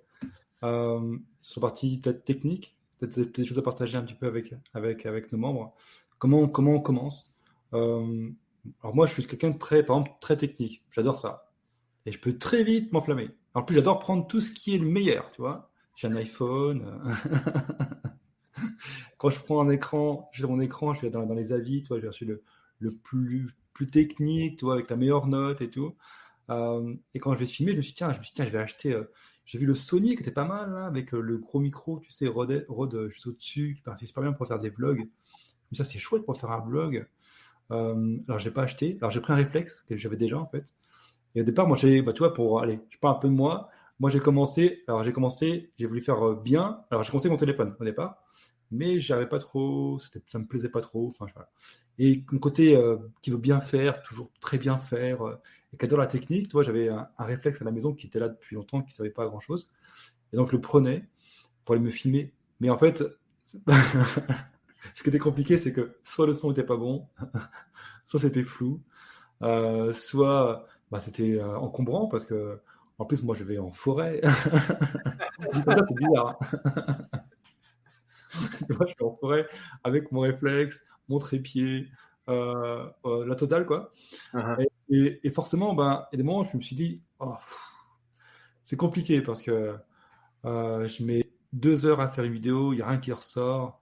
Le micro, il y a un vent pas possible, on n'entend rien de ce que je raconte. Ou même la forêt, donc du coup, il y a beaucoup d'animaux. On n'entend que, taisez-vous. Ou alors, je rentre chez moi tout fier.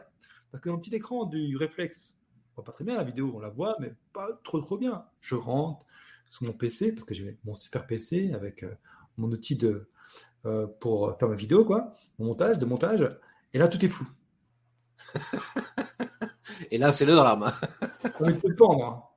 Alors, qu'est-ce que tu conseillerais, toi, aux personnes qui veulent débuter, qui veulent commencer de façon simple, tu vois, pas comme moi, tu vois, qui veulent faire trop technique, tu vois. Par chance, j'ai été limité. Moi, je pense que j'aurais acheté tout ce qu'il y a de fait de mieux en vidéo, hein, j'en suis persuadé. Alors qu'au départ, j'avais aucune compétence technique pour me filmer déjà. Hein. Donc, qu'est-ce que tu Ouais, en conseillerais? plus, en plus, il y a ce paramètre-là. Alors, effectivement, t'es pas le seul à faire ce type d'erreur. D'ailleurs, je fais le lien avec un peu une vidéo que j'avais faite il y a quelques mois de ça, qui s'appelle le syndrome de l'objet brillant, dans le sens où on se dit, tiens, il y a une super caméra, j'ai envie de l'acheter, allez, je l'achète, etc. Moi, j'ai vu des entrepreneurs faire ça, effectivement, parce qu'ils avaient les moyens, ils s'achetaient la super caméra, sauf que la super caméra, elle restait au fond d'un tiroir parce qu'ils savaient pas l'utiliser, et puis ils avaient aucune connaissance technique sur comment faire des vidéos, donc ils avaient dépensé de l'argent pour rien, donc ce qui est dommage, tu vois. Donc non, le plus simple à faire, moi, c'est ce que je préconise tout le temps. Même si au début, tu vois, j'avais du mal avec ça, moi qui suis un puriste de la vidéo, etc. J'avais du mal avec ça, mais force est de reconnaître quand même qu'aujourd'hui, et encore plus en 2022, tu vois, il y a ça là qui s'appelle un smartphone. Un smartphone, et ça, c'est génial, parce qu'avec ça, tu peux commencer à faire tes vidéos. Et surtout, ce qui est bien avec le smartphone, c'est que tu vas commencer par savoir comment cadrer. Parce qu'on dit toujours, ouais, tu poses ton smartphone, tu te filmes et c'est réglé. Comment te dire? Non, c'est pas réglé. Tu vois, par exemple, là, tel que je suis filmé, personnellement, tu vois, moi, je suis pas centré sur l'image. Tu vois, au moment où tu as dit, moi, je me suis un peu décentré. J'ai triché. Je suis rarement centré sur mes vidéos.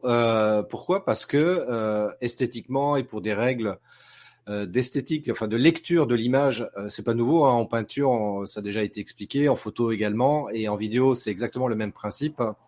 Il y a ce qu'on appelle, tu vois, pour savoir comment te positionner dans le cadre. Je l'explique dans le livre justement. C'est la règle des tiers. La règle des tiers, en fait, ce sont 2 lignes horizontales et 2 lignes verticales qui se croisent. Il y a certains appareils qui permettent de visualiser justement cette règle des tiers sur l'écran de prise de vue. Et l'idée, c'est d'arriver à positionner son regard sur l'un des croisements de ces points de force, comme on les appelle, sur l'un des croisements supérieurs. Tu vois, il y en a 2, et on se positionne, on se dit, OK, donc a priori, là, c'est pas mal, là, je suis bien cadré, OK, c'est bon.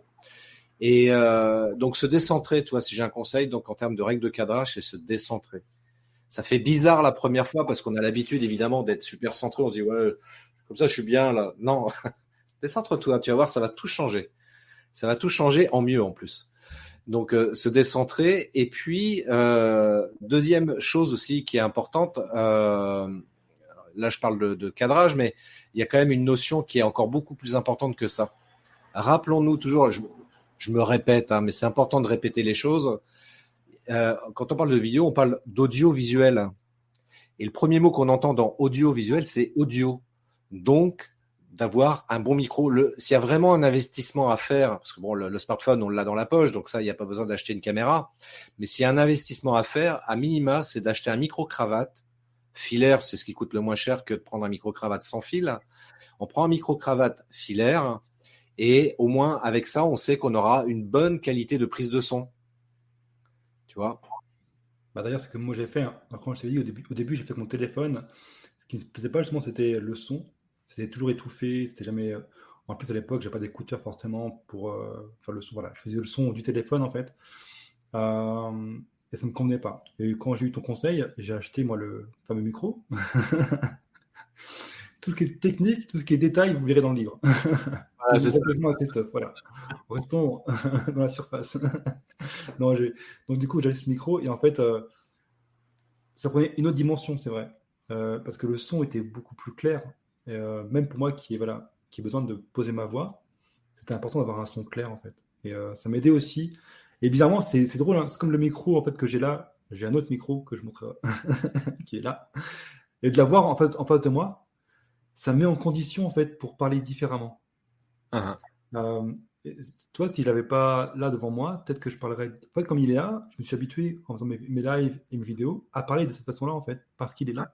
Uh-huh. Et je pense que c'est important aussi de trouver l'outil qui nous convient et qui nous appelle et qui nous met en condition aussi pour faire la vidéo dans le bon mindset, mais aussi dans le bon aspect technique. Après, c'est sûr que, comme tu disais, le cadrage, par exemple, moi, j'oublie souvent. J'avoue, j'oublie souvent. Mais c'est vrai que plus je me filme et plus je fais attention à ça. Et dernièrement, la toute dernière vidéo que j'ai faite, tout de suite, ça m'est venu l'idée de me décentrer. Ouais, ça m'est venu tout de suite à l'idée en fait. Et plus ça va aller, et plus ce sera un réflexe. C'est vrai que voilà, c'est devenu naturel, je pense. Ça va devenir naturel au fur et à mesure du temps que je ferai attention. Oui, ça demande un peu d'entraînement, évidemment, parce que ce sont des réflexes qui sont pas forcément naturels. Donc, pour acquérir ce réflexe, rien ne vaut l'entraînement. Donc, tu te filmes, tu analyses ta vidéo, tu regardes. Ah oui, tiens, prochaine fois, je vais améliorer tel aspect parce que c'est pas terrible ce que j'ai fait, etc., quoi. Parce que c'est pareil, tu vois. Alors, on a parlé cadrage, on a parlé du son, mais aussi la lumière, tu vois. Donc, ça aussi, c'est un aspect auquel on ne pense pas forcément quand on se filme. Et pourtant qui est hyper important parce que sinon on risque d'être mal éclairé, donc trop ombré, donc c'est pas très joli aussi, ou d'être parfois surexposé, c'est pas non plus très joli. Donc faut trouver le bon compromis pour avoir quelque chose qui soit à peu près correct. Et là c'est pareil, ça demande un peu d'entraînement. Et puis quand on se filme chez soi, trouver la bonne lumière pour être bien éclairé, ce qui n'est pas toujours simple à domicile. Après, quand on a la possibilité de le faire, tu vois, chez soi, c'est le conseil que je donne aussi, en fonction de la configuration de son domicile, évidemment, quoi. Mais si on a une possibilité de se filmer face à une fenêtre, donc là, on va bénéficier naturellement et gratuitement de la lumière du jour, qui va très bien nous éclairer. Et ça, c'est le top, tu vois. Quand on a ce type de configuration chez soi, c'est vraiment génial. Et moi, c'est le conseil que je donne, tu vois. Après, évidemment, en termes de lumière, sinon après, il faut s'acheter des spots ou une ring light ou ce genre de choses, soit pour pouvoir avoir une bonne lumière, quoi. Et surtout, oser le faire. Enfin, tu vois, c'est un partage que je fais d'un débutant comme moi au départ. Tu vois, j'ai une lampe là qui m'éclaire. et c'était un frein au départ parce que notre famille, en fait, elle nous enfin, voilà, nos proches, en fait, ne voient pas nous filmer. Voilà, du jour au lendemain, on dit tiens, on prend cette décision-là pour nous, en fait, de vouloir se montrer différemment, de pouvoir se filmer. Tu vois, du téléphone portable, ça serait confortable parce que du coup, le smartphone, on l'a toujours dans la poche. On peut se filmer discrètement là où personne ne nous voit. Ok. C'est qu'à la maison, il faut oser en fait acheter un petit peu de matériel. Moi, j'ai mis du temps à oser, donc je l'avoue, hein, j'ai vraiment mis du temps. Et quand j'ai commencé à avoir voilà, mon petit set là, avec mes lumières, en fait, j'ai osé acheter un peu de matériel, un peu de lumière, l'exposer. Et surtout, ce qui peut arriver, ce qui m'est arrivé à moi aussi, c'est la peur de la critique. Et surtout, moi, il m'avait un truc très drôle. Il y a un truc très drôle, c'est que une fois, la famille est venue à la maison et ils ne savaient pas que je me filmais pour le net, tout ça. Ils savaient, voilà, voilà, ils ne savaient pas. Et mon fils leur dit ah, papa, il se filme avec des lumières et tout. Alors, ça peut paraître un peu bizarre comme ça, sorti du contexte. Et du coup, ma femme se dit tu vois, avec tes conneries là, maintenant, pourquoi on passe. Donc, il y a cet aspect-là aussi qu'il faut prendre en compte, c'est vraiment oser acheter le matériel, l'exposer chez soi, en parler autour de soi, parce que c'est important d'intégrer aussi les autres et leur expliquer pourquoi en fait. Sinon, on ne va pas oser le faire, et Ouais. ça, c'est dommage. Et on va continuer à vouloir faire sans, et c'est pas grand-chose. Une lumière, même si on prend son smartphone, hein, un smartphone, une lampe, et on explique à notre entourage pourquoi on le fait, pourquoi c'est important pour nous, et pas avoir peur en fait. Ça peut avoir un frein. Moi, je l'ai vécu, et aujourd'hui, j'ai mon bureau, et tout sera exposé, et tout sera bien placé. Et si, quand j'aurai des invités qui vont venir à la maison, je leur expliquerai pourquoi j'ai ça, pourquoi j'ai un mini studio chez moi. Je pense même qu'aujourd'hui, je serais fier en fait de le montrer et de le construire. Mais au départ, c'est vrai que c'est pas évident d'acheter le matériel, de faire venir à la maison, d'avoir le regard des autres par rapport à ça. C'est pas forcément évident. Bah, déjà, par rapport au regard des autres qui nous sont proches, hein, moi, je vais te dire, c'est pareil, toi, quand j'ai commencé à faire des lives ou des vidéos, j'avais un peu de mal, toi, avec mon épouse. Maintenant, aujourd'hui, pour moi, c'est pas un problème. Je dis juste, bon, moi, là, je vais faire une vidéo, tu fais pas trop de bruit, enfin, tu me déranges pas, etc. Ouais, pas de problème. Voilà, parfois, elle est même à côté, tu vois, enfin, je fais mon truc. Et ça me pose aucun problème, mais c'est vrai que ça, c'est une première chose en termes de regard des autres qui est importante à intégrer. Et puis après, bien sûr, il y a le regard des autres sur le web, c'est-à-dire toutes les personnes qui vont tomber sur ta vidéo et qui peuvent parfois certains comme ça gratuitement dire ouais, c'était quoi le dernier truc que j'ai vu là? C'était quoi là? Je me rappelle plus là. Un certain Kevin là qui avait Il est revenu. Kevin, le retour. je donnerai pas son nom parce que je veux pas avoir de problème, tu vois, mais qui avait fait un commentaire. Enfin, là, en plus, il rentre dans une discussion qui ne le concernait pas. Enfin, bref. Bon, voilà, ça peut arriver ce genre de choses. Comme là dernièrement. Enfin, pareil, toi, j'ai une critique d'un gars que je connais ni d'Ave ni d'Adam, qui certainement découvre une vidéo, une seule et unique vidéo que je publie sur les réseaux sociaux et qui vient me dire ouais, tes vidéos sont de qualité moyenne. Ah bon? Je sais pas, enfin, argumente parce que je sais pas de quelle vidéo tu parles, mec. Et puis, moi, ça fait depuis plus de 10 ans que je suis entrepreneur, que je fais des vidéos et jusqu'à présent, plus de 90% de mes clients ont toujours été satisfaits des vidéos que j'ai réalisées pour leur compte, notamment. Donc, t'es qui, mec? Enfin, tu vois, pour reprendre une expression d'un homme politique, je dirais que tu vois, ça m'en touche une sans faire bouger l'autre, tu vois. Enfin.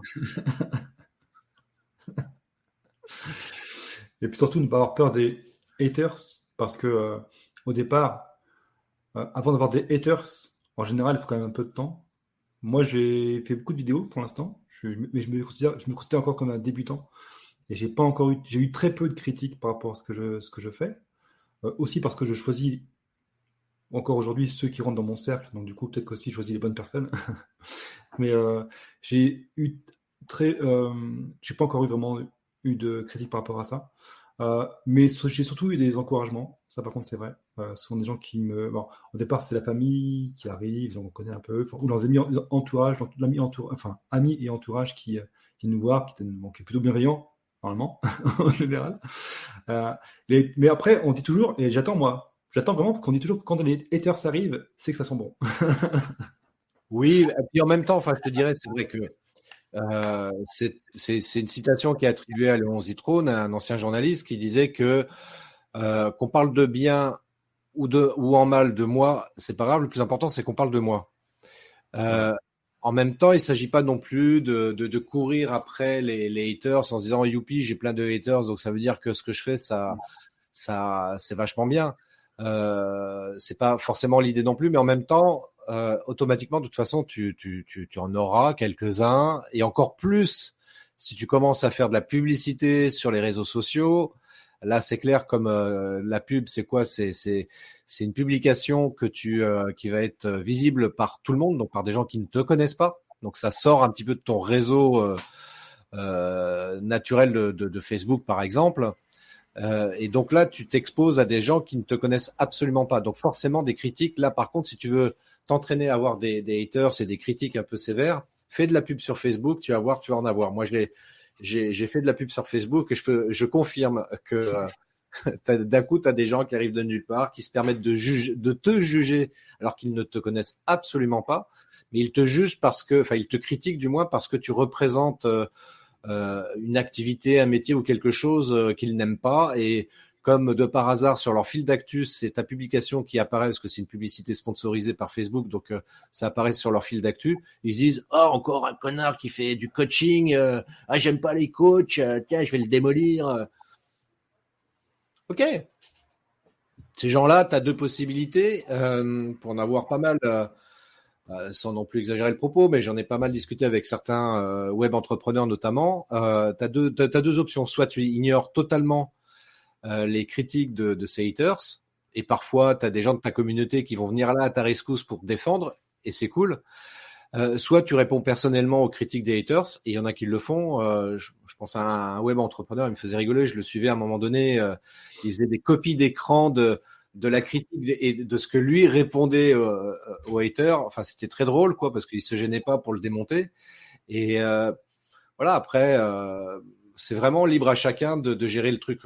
Mais en même temps, il faut toujours garder à l'esprit que la critique qui est formulée, elle n'est jamais personnelle. Jamais personnelle. Parce que les gens ne te connaissent pas, donc c'est compliqué de faire une critique auprès de quelqu'un qu'on connaît pas. On le juge comme ça sur un a priori parce qu'il représente quelque chose, mais voilà, c'est tout. Donc, faut jamais. Alors, accord Toltec, ne jamais prendre les choses personnellement. Jamais.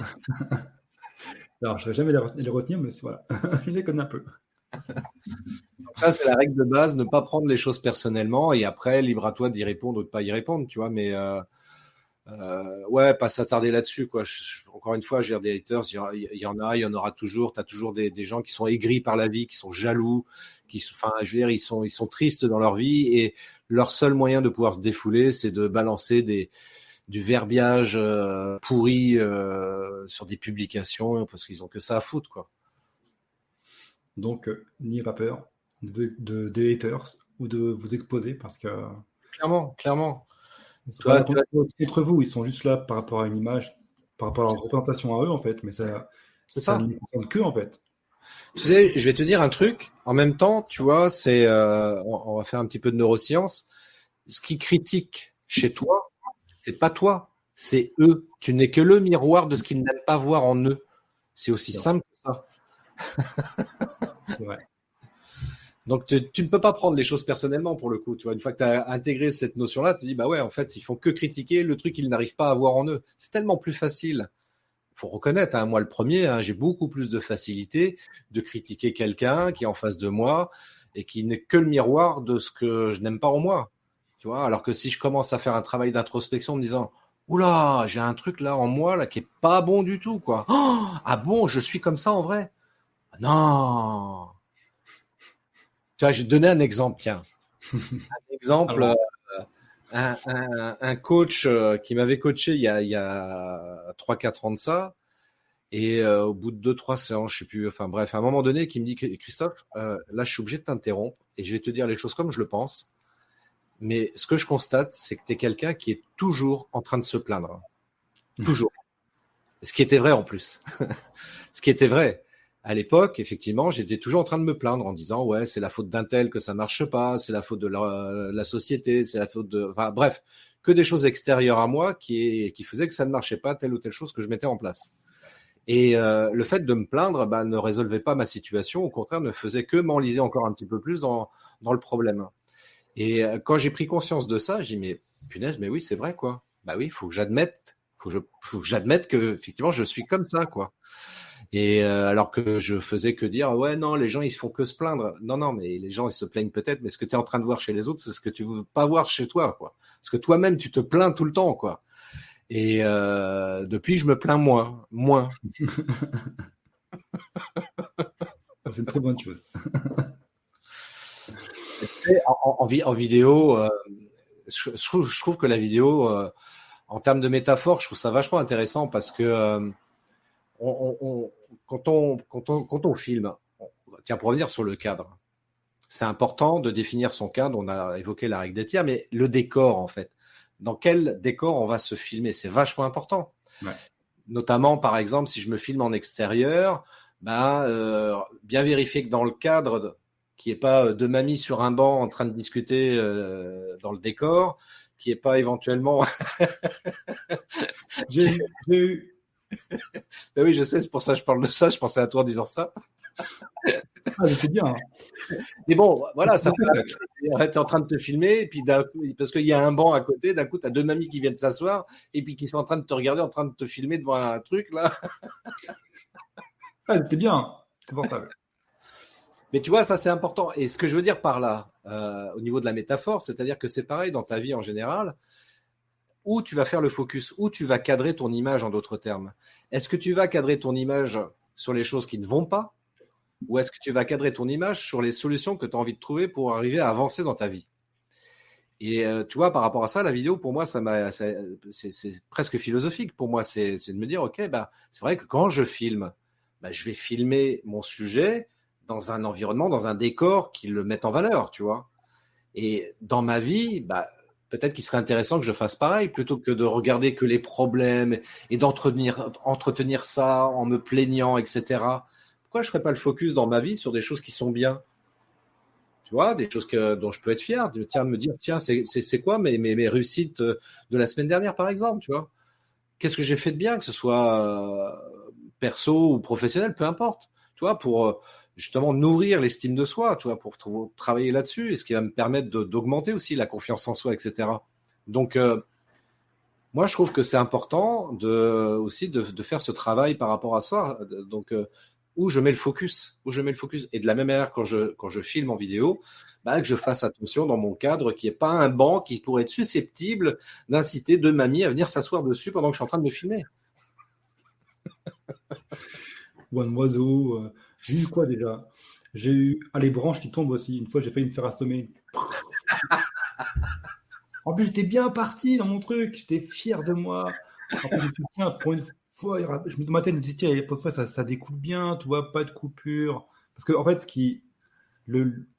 l'inconvénient de la nature, enfin, d'être à l'extérieur, c'est que, bah, techniquement, c'est plus compliqué d'avoir une feuille, parce qu'on peut rien poser, il n'y a pas de table, il n'y a pas de mur accroché à un truc.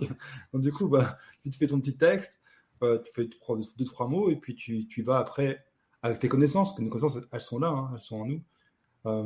Et faut pas avoir. Et du coup, j'étais bien dans l'impro et tout, j'étais fier de moi. Là. Genre, mince. Bon, après, tu recommences. Tu reprends ta phrase et puis tu recommences. Ouais, et puis sûrement. Tu sais, je vais te dire un truc. Ceci étant dit, quand tu as ce type d'expérience, un arbre derrière ou une branche qui se casse derrière, etc., où tu as deux personnes. J'ai eu ça aussi en forêt. Tu sais, un petit peu en pente comme ça. Puis... Mais quand tu fais une vidéo, alors tu as deux options. Soit tu dis je recommence la scène parce que je veux vraiment qu'elle soit filmée correctement. Soit tu peux éventuellement te dire, deuxième option, te dire mais qu'est-ce qui m'empêche, qu'est-ce qui m'interdit en fait de jouer sur cet imprévu? C'est vrai. Tu vois, je reprends l'exemple des deux mamies qui sont sur le banc, par exemple. Tu peux te dire, bah tiens, pendant que je suis en train de me filmer, je me rends compte que dans le cadre, là, en arrière-plan, je vois qu'il y a deux mamies. Et tu peux dire, vous vous rendez compte, public, j'ai déjà deux fans derrière moi. C'est les barrels. Interviewé et tout. Alors, mesdames.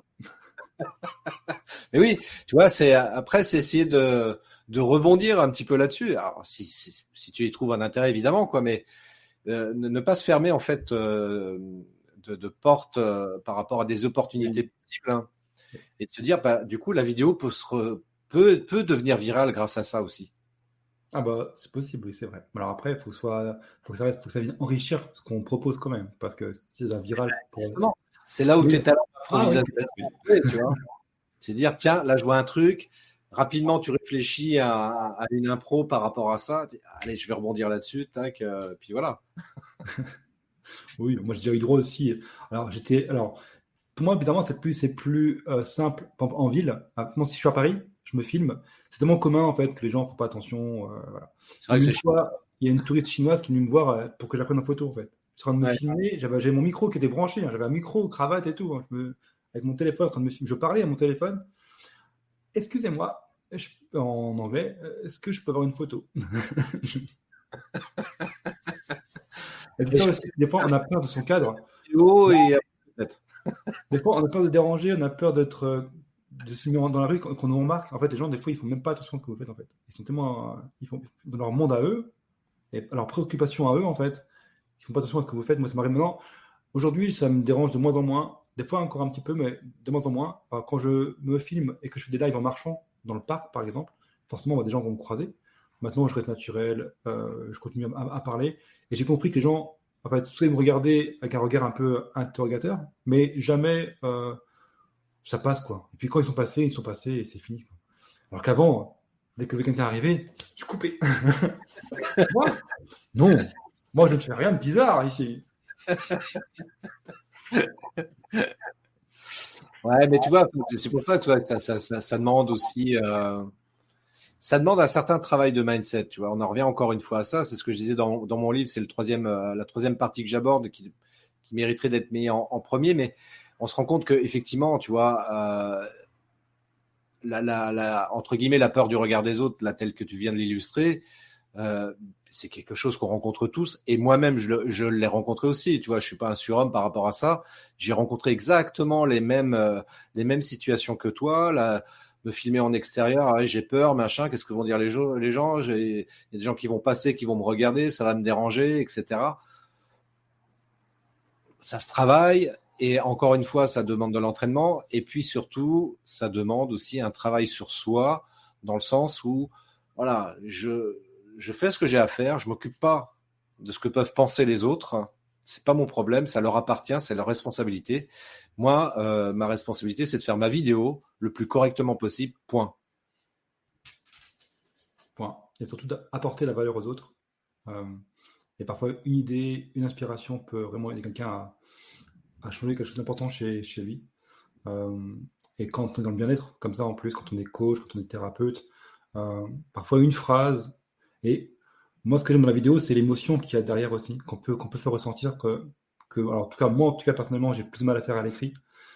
Je sais que qui je suis, je ne mens pas en fait. Et quand j'exprime une idée qui est forte chez moi, ça se ressent en vidéo. Et forcément, ça touche beaucoup plus profondément la personne. Et quand on est dans le bien-être et qu'on veut apporter du bien-être aux autres, de pouvoir les toucher au cœur, c'est quand même important.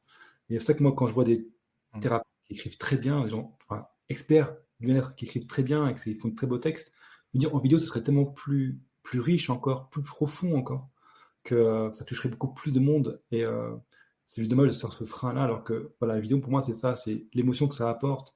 C'est même pour nous, hein, même pour moi, j'avoue, des fois, je me regarde. Des fois, j'aime, en fait. On finit par aimer, en fait. On finit par aimer cette sensation d'apporter une aide, un conseil, une émotion aussi, parce que on peut aussi apporter une émotion qui va aider l'autre. Et on finit par aimer faire ça, mais aussi on finit par aimer son image au fur et à mesure. Ça prend du temps. Pendant longtemps, je n'aime pas me regarder en vidéo, entendre ma voix, m'entendre parler, me voir. Et maintenant, quand je me filme et que j'aime ce que j'ai fait, souvent je vais même regarder ce que j'ai fait. Ça m'aide à me dire, la prochaine sera encore meilleure et j'apporterai encore autre chose, une autre émotion, un autre conseil. Et ça m'aide beaucoup, moi. Voilà. Un petit partage. Non, mais ton partage, il est vachement intéressant parce que c'est vrai que, par exemple, je vois pour les entrepreneurs qui font des vidéos, ils ont souvent du mal justement à regarder leurs vidéos parce que ils ont toujours ce souci d'image. Tu vois, je regarde une vidéo, c'est moi qui parle, donc je suis en train de me regarder moi-même, en train de parler sur une vidéo. Et parfois, ça peut être gênant, effectivement, et je le reconnais. Simplement, déjà d'une part, sur un plan purement technique, ça permet de corriger certaines choses.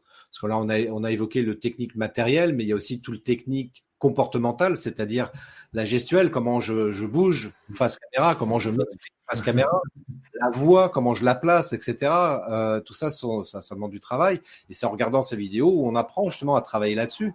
Et puis le deuxième aspect, évidemment, que comme tu viens de le souligner, qui est vachement important, sans rentrer à l'extrême là-dedans, mais juste se regarder et s'aimer soi-même. Voilà, je suis comme ça et je m'aime comme je suis, point. Ça, tu vois, je suis pas narcissique, je m'aime juste comme je suis, point. Et c'est surprendre à se faire sourire. Oui, aussi. Moi, je vais te dire un truc. Souvent, même dans mes vidéos, moi, j'adore les blagues à 2 balles, les blagues carambar, comme on les appelle. J'adore ça. Il y a certaines de mes vidéos où je fais des blagues carambar. qui me font marrer pendant que je fais la vidéo. Quand je revisionne la vidéo, ça me fait encore marrer. Et quand on arrive à ce niveau-là, c'est que forcément, on apporte quelque chose à l'autre, en fait. C'est forcément. Mais bien sûr, bien sûr. Et puis tu sais, je vais te dire un truc, encore une fois, il s'agit de rester soi-même. Moi, je sais que j'assume complètement de faire parfois des, entre guillemets, blagues carambar ou des blagues à deux balles parce que c'est moi, je suis comme ça dans la vie de tous les jours. Je fais comme avant de faire avant de démarrer le live, là, j'ai fait une blague à deux balles à Adrien. Ça m'a fait marrer. Bah oui, bien sûr. C'était quoi la blague que je t'ai faite? Je me rappelle même plus d'ailleurs. Tu me demandes ça après 1h30 de live, toi, mais. Moi, tu veux que je m'en rappelle. Mais tu vois, et qu'est-ce qui va se passer en faisant ça? Bien sûr, et j'en ai parfaitement conscience, c'est qu'il y a des gens qui vont pas du tout apprécier mon humour à deux balles, et puis il y en a d'autres qui vont l'apprécier, parfois même qui vont adorer.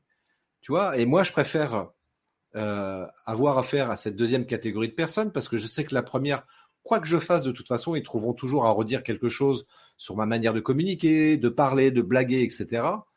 Donc, ok, on n'est pas fait pour travailler ensemble et c'est ok pour moi. Par contre, ceux qui sont dans la deuxième catégorie, mais qu'est-ce qu'on va s'éclater ensemble, quoi. Franchement. Oui, ça peut être aussi un bon filtre. Parce que Oui. ça aussi, je veux dire, ces clients avec qui vous travaillez, c'est important. Et du coup, oui, d'avoir ce filtre-là, ça peut être. Tu vois, moi, si par contre, c'est par exemple, on n'accepte pas que je puisse pas avoir une articulation parfaite, tu vois. Si c'est intolérable, tiens, j'ai eu ça hier, voilà, on va. Ça là, il va durer un petit moment. Tu vois, hier, j'ai fait la prospection, voilà, c'est notre live que vous verrez à l'écrit. Et la personne m'a dit, il y a beaucoup de fautes quand même, voilà, bon, voilà, la critique que je suis habitué à entendre. Et moi, je lui dis, écoutez, ça permet de filtrer les intolérants. Alors, ça ne permet pas d'être moi, de ne pas faire attention. Je fais attention. Malheureusement, encore aujourd'hui, quelques erreurs qui se glissent par-ci, par-là. Mais ça me permet de faire un filtre d'intolérance. Et écoute, ça peut être ça, en fait. Cette difficulté-là que j'ai, ça peut être une force pour savoir avec qui je peux travailler ou non. Parce que, à côté de ça, j'ai eu depuis un mois des centaines de conversations. Et c'est la première fois, je crois, que j'ai cette critique-là. Elle était pas méchante, hein. Uh-huh. Je pense que c'était plutôt constructif, mais mais voilà, je l'ai retenu parce que ça me touche aussi. Mais c'est un filtre, en fait. Bien sûr. Si elle ne tolère pas ça, et je pense que ceux qui tolèrent pas ne répondent pas, en fait. Donc, Bien sûr. en vidéo, c'est pareil. Si on n'aime pas votre tête, Bien c'est sûr. possible. Tant pis. Tant pis. Mais On peut se montrer. C'est vrai que ça peut amener ça aussi, parce qu'on peut se cacher derrière un texte, une image. Ouais, de l'orage. Souvent, je vois la photo de profil où c'est un chien, un chat. Voilà, quand on se met en vidéo, on expose aussi qui on est, son aspect physique, et ça peut aussi être un filtre par rapport aux autres. Malheureusement, ou heureusement, c'est partie de ça aussi. Ouais, tout à fait. Mais c'est vrai que de toute façon, c'est vrai que on a naturellement, tu vois, c'est a priori quand on voit la photo de quelqu'un, le visage de quelqu'un, on va dire peut-être, ouais, j'aime pas sa gueule, il est super beau, ou elle est super belle, etc. On a toujours, c'est naturel, c'est instinctif, hein, on a ce type d'a priori. Et puis après, si ça en devient un filtre, c'est ok. Je veux dire, si t'aimes pas ma gueule et que t'as pas envie de me contacter, pour moi c'est ok. Ça va pas du tout changer ma vie, ça va pas me déranger. Hein. Moi non plus, hein, certains. Mais souvent plus ceux qui vous intéressaient pas, ils ils disent rien. C'est rare, ça peut arriver que on vient de rajouter une couche avec des grands textes en disant non, ce que vous faites, j'aime pas, mais bon, je prends un quart d'heure de ma vie pour faire tout un texte pour dire à quel point je ne vous aime pas et à quel point j'ai pas envie de travailler avec vous. Donc, la plupart, en fait, ils répondent pas, c'est tout. Et puis, c'est pas très grave. C'est pas grave. Ouais. Non, en fait, voilà, pour résumer, c'est ça.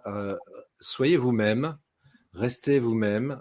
Euh, Surtout quand tu es entrepreneur, vraiment, c'est vraiment indispensable de rester soi-même et puis surtout de faire ce que tu as à faire avec passion et puis le désir éventuellement d'apporter quelque chose auprès des personnes qui apprécient qui tu es et ce que tu fais. Et puis voilà, et puis les autres, c'est pas grave. De toute façon, comme on dit, il faut tout pour faire un monde. Donc partant de là, on va pas empêcher les gens d'être jaloux, envieux ou critiques par rapport à ce qu'on fait. Si on veut avancer, si on veut faire de belles choses, soyons nous-mêmes. Tu crois que, je sais pas, enfin, je prends dans le business notamment, enfin, des gens comme Jeff Bezos, Mark Zuckerberg, pour ne pas les nommer. Maintenant que je les ai nommés, l'algorithme est notifié quelque part. Mais tu crois que ces mecs-là, t'as des gens qui les adorent et puis t'en as d'autres qui les détestent. Mais dans les deux cas, tu crois que ces gens-là, ils en ont à faire quelque chose de savoir qu'ils sont détestés par des gens? Ils le savent qu'ils sont détestés par des gens, mais ça ne les empêche absolument pas de continuer à faire leur business, de partir sur des nouveaux projets éventuellement, etc. Ils s'en fichent royalement, quoi. Donc, enfin, j'ose espérer en tous les cas qu'ils fonctionnent comme ça, parce que surtout quand tu as une très très forte notoriété comme ces gens-là, moralement, faut le gérer. Donc, quand on est à notre niveau à nous, dans le sens où on n'a pas du tout la même notoriété que ces gens-là, prenons l'habitude et apprenons justement à être confrontés à des haters, à tous ces gens-là, tous ces critiqueurs, etc. Et apprenons déjà à gérer à notre niveau les rares fois où on se retrouve confronté à eux. Et puis, comme ça, quand on aura une notoriété beaucoup plus importante, et c'est vraiment tout ce que je peux souhaiter à chacun d'entre vous, eh bien, vous direz, avant, j'avais qu'un Pékin par mois qui me critiquait, maintenant j'en ai 10 000 par mois. C'est OK, c'est pas grave, on fout. Et surtout, voilà, dernière chose, dernier conseil, quand on commence, ne pas faire attention aux résultats non plus. En fait, une vidéo, il y a 2 vues, c'est pas grave. Ça prend voilà, ce qui est important, c'est de partager. C'est la première graine, en fait. C'est ce que vous plantez aujourd'hui comme on dit, pour l'avenir. Donc, c'est pas non plus. Alors, je dis ça, mais je suis le premier à aller voir combien de vues j'ai fait sur ma vidéo, mais c'est pas grave. Je me soigne. Mais c'est vrai que c'est quand même faire attention à ça. C'est que on fait pas une vidéo en se disant je vais faire des milliers de vues et on en a que 2 et arrêter parce que ça marche pas. Non, c'est juste en faire plusieurs. Ça va venir avec le temps. On commence par 2, 10, 20, 50 et après plus. Mais peu importe le nombre, en fait, ce qui compte, c'est de se faire plaisir déjà dans un premier temps, à soi, apporter de la valeur aux autres. Et puis surtout, moi je pense qu'il est important, et encore c'est Toltec, je crois aussi, faire son mieux. Exactement, faire de son mieux. Faire son mieux. C'est vraiment pour soi et son activité aussi, c'est important. C'est vraiment très très juste de faire de son mieux, effectivement. C'est d'avoir toujours ce sentiment-là qu'on fait de notre mieux. Et tu vois, pour revenir sur l'histoire là des résultats, parce que c'est vachement important ce que tu dis. Moi, j'étais pareil au début quand je faisais des lives. Je me rappelle le premier live où je me suis retrouvé à être tout seul à parler. J'étais en live, mais il y avait personne de connecté. Je transpirais à grosses gouttes intérieurement en me disant qu'est-ce que je fais? Je le continue ou je l'arrête mon live? Parce qu'il y a personne qui le regarde. Qu'est-ce que je fais, quoi? Et je l'ai continué et ça m'est arrivé parfois, très rarement, effectivement, mais ça m'est arrivé parfois d'avoir 0 personne au live et je m'en fous. Je m'en fous royalement, déjà pour une raison purement technique, c'est que bien souvent les gens ne sont pas forcément disponibles pour le live au moment où on le fait. Et je constate que en termes de replay, quand tu regardes le nombre de vues, il y a beaucoup de gens qui regardent la vidéo en replay. Donc pour moi, c'est OK. Et puis, comme tu l'as dit très justement, effectivement, on plante une graine. On fait une vidéo aujourd'hui en live ou même si c'est une vidéo enregistrée. Forcément, ça va intéresser, impacter ou inspirer quelqu'un à un moment donné. Et moi, c'est ce que je dis, tu vois, c'est si ça peut aider au moins une personne, quelle qu'elle soit, que je la connaisse ou pas, je m'en fiche, mais ça peut aider une personne, la vidéo que je fais. Franchement, pour moi, le job, il est fait, quoi. Donc, après, en termes de résultats, alors évidemment, il y a toujours ce discours aussi qui est pertinent, c'est de dire oui, mais tu vois, quand tu as 100 000 vues sur une vidéo ou 1 million de vues, c'est quand même vachement mieux, quoi. Oui, pour mon ego, déjà, c'est pas mal, effectivement. Mon ego est vachement content quand j'ai 100 000 vues. Mon ego est moins content quand j'ai 3 vues sur ma vidéo, c'est clair. Mais en même temps, qu'est-ce qui est le plus important? Et c'est ce que tu viens de dire, Adrien. C'est déjà de me faire plaisir, avoir le plaisir de partager quelque chose qui va intéresser forcément quelqu'un à un moment donné. Donc c'est tout. Oui, c'est sûr, si je fais 10 000 vues ou 100 000 vues par vidéo, bien sûr que je serai content parce que j'aurai un impact plus important. Au niveau de l'algorithme de YouTube, par exemple, c'est sûr que ma chaîne et mes vidéos seront beaucoup plus mises en avant. Mais encore une fois, il s'agit de bien définir quel est son objectif. Est-ce que je veux devenir un YouTuber avec une notoriété de ouf, ou est-ce que je veux simplement vivre de mon business, pouvoir payer mes charges et remplir mon frigo? Voilà, toute la question est là, quoi. C'est ça. Et surtout, encore un autre point, je vais finir. C'est ce qu'on fait aujourd'hui, c'est l'actif pour demain. Donc c'est pareil, quand on fait une vidéo aujourd'hui, elle pourra resservir dans un an, voilà, dans 2 mois, 6 mois. Donc c'est de te dire, peut-être qu'aujourd'hui, il y a eu peu de vues dessus, mais même c'est surtout vrai sur YouTube, par exemple. J'ai fait ma vidéo, j'ai fait une vidéo il y a 5 mois, il y avait 2-3 vues dessus. Au bout de 5 mois, là, j'en suis à 900 vues. Voilà, c'est juste que ça avance doucement. Et j'ai fait d'autres vidéos aussi sur d'autres formats, sur Facebook, par exemple. Je sais que je ne les ai pas faites dans le vent, parce que même si elles disparaissent d'un moment, enfin, en tout cas, on les voit moins, je peux toujours les reprendre pour les remettre à un autre jour, quand je serai en vacances, par exemple, ou quand je ne serai pas disponible, quand je serai moins bien. Et du coup, c'est un actif que j'ai créé. Et ça, c'est important de se dire ça aussi. C'est que plus on commence tôt, plus on accumule de vidéos, et plus on a d'actifs pour l'avenir aussi. C'est important aussi pour son activité et pour sa continuité, en fait. Ah, mais complètement, complètement. C'est très bien vu de voir les choses de cette manière-là, effectivement, de considérer les vidéos que l'on fait comme des actifs, parce qu'effectivement, déjà, ça peut te permettre de recycler tes vidéos quand tu es en vacances et de pouvoir continuer toujours à être visible et occuper le terrain, comme je dis, en programmant des vidéos comme ça. Parce que de toute façon, tout le monde ne voit pas toutes les vidéos qu'on publie à cause des algorithmes, des réseaux sociaux, etc.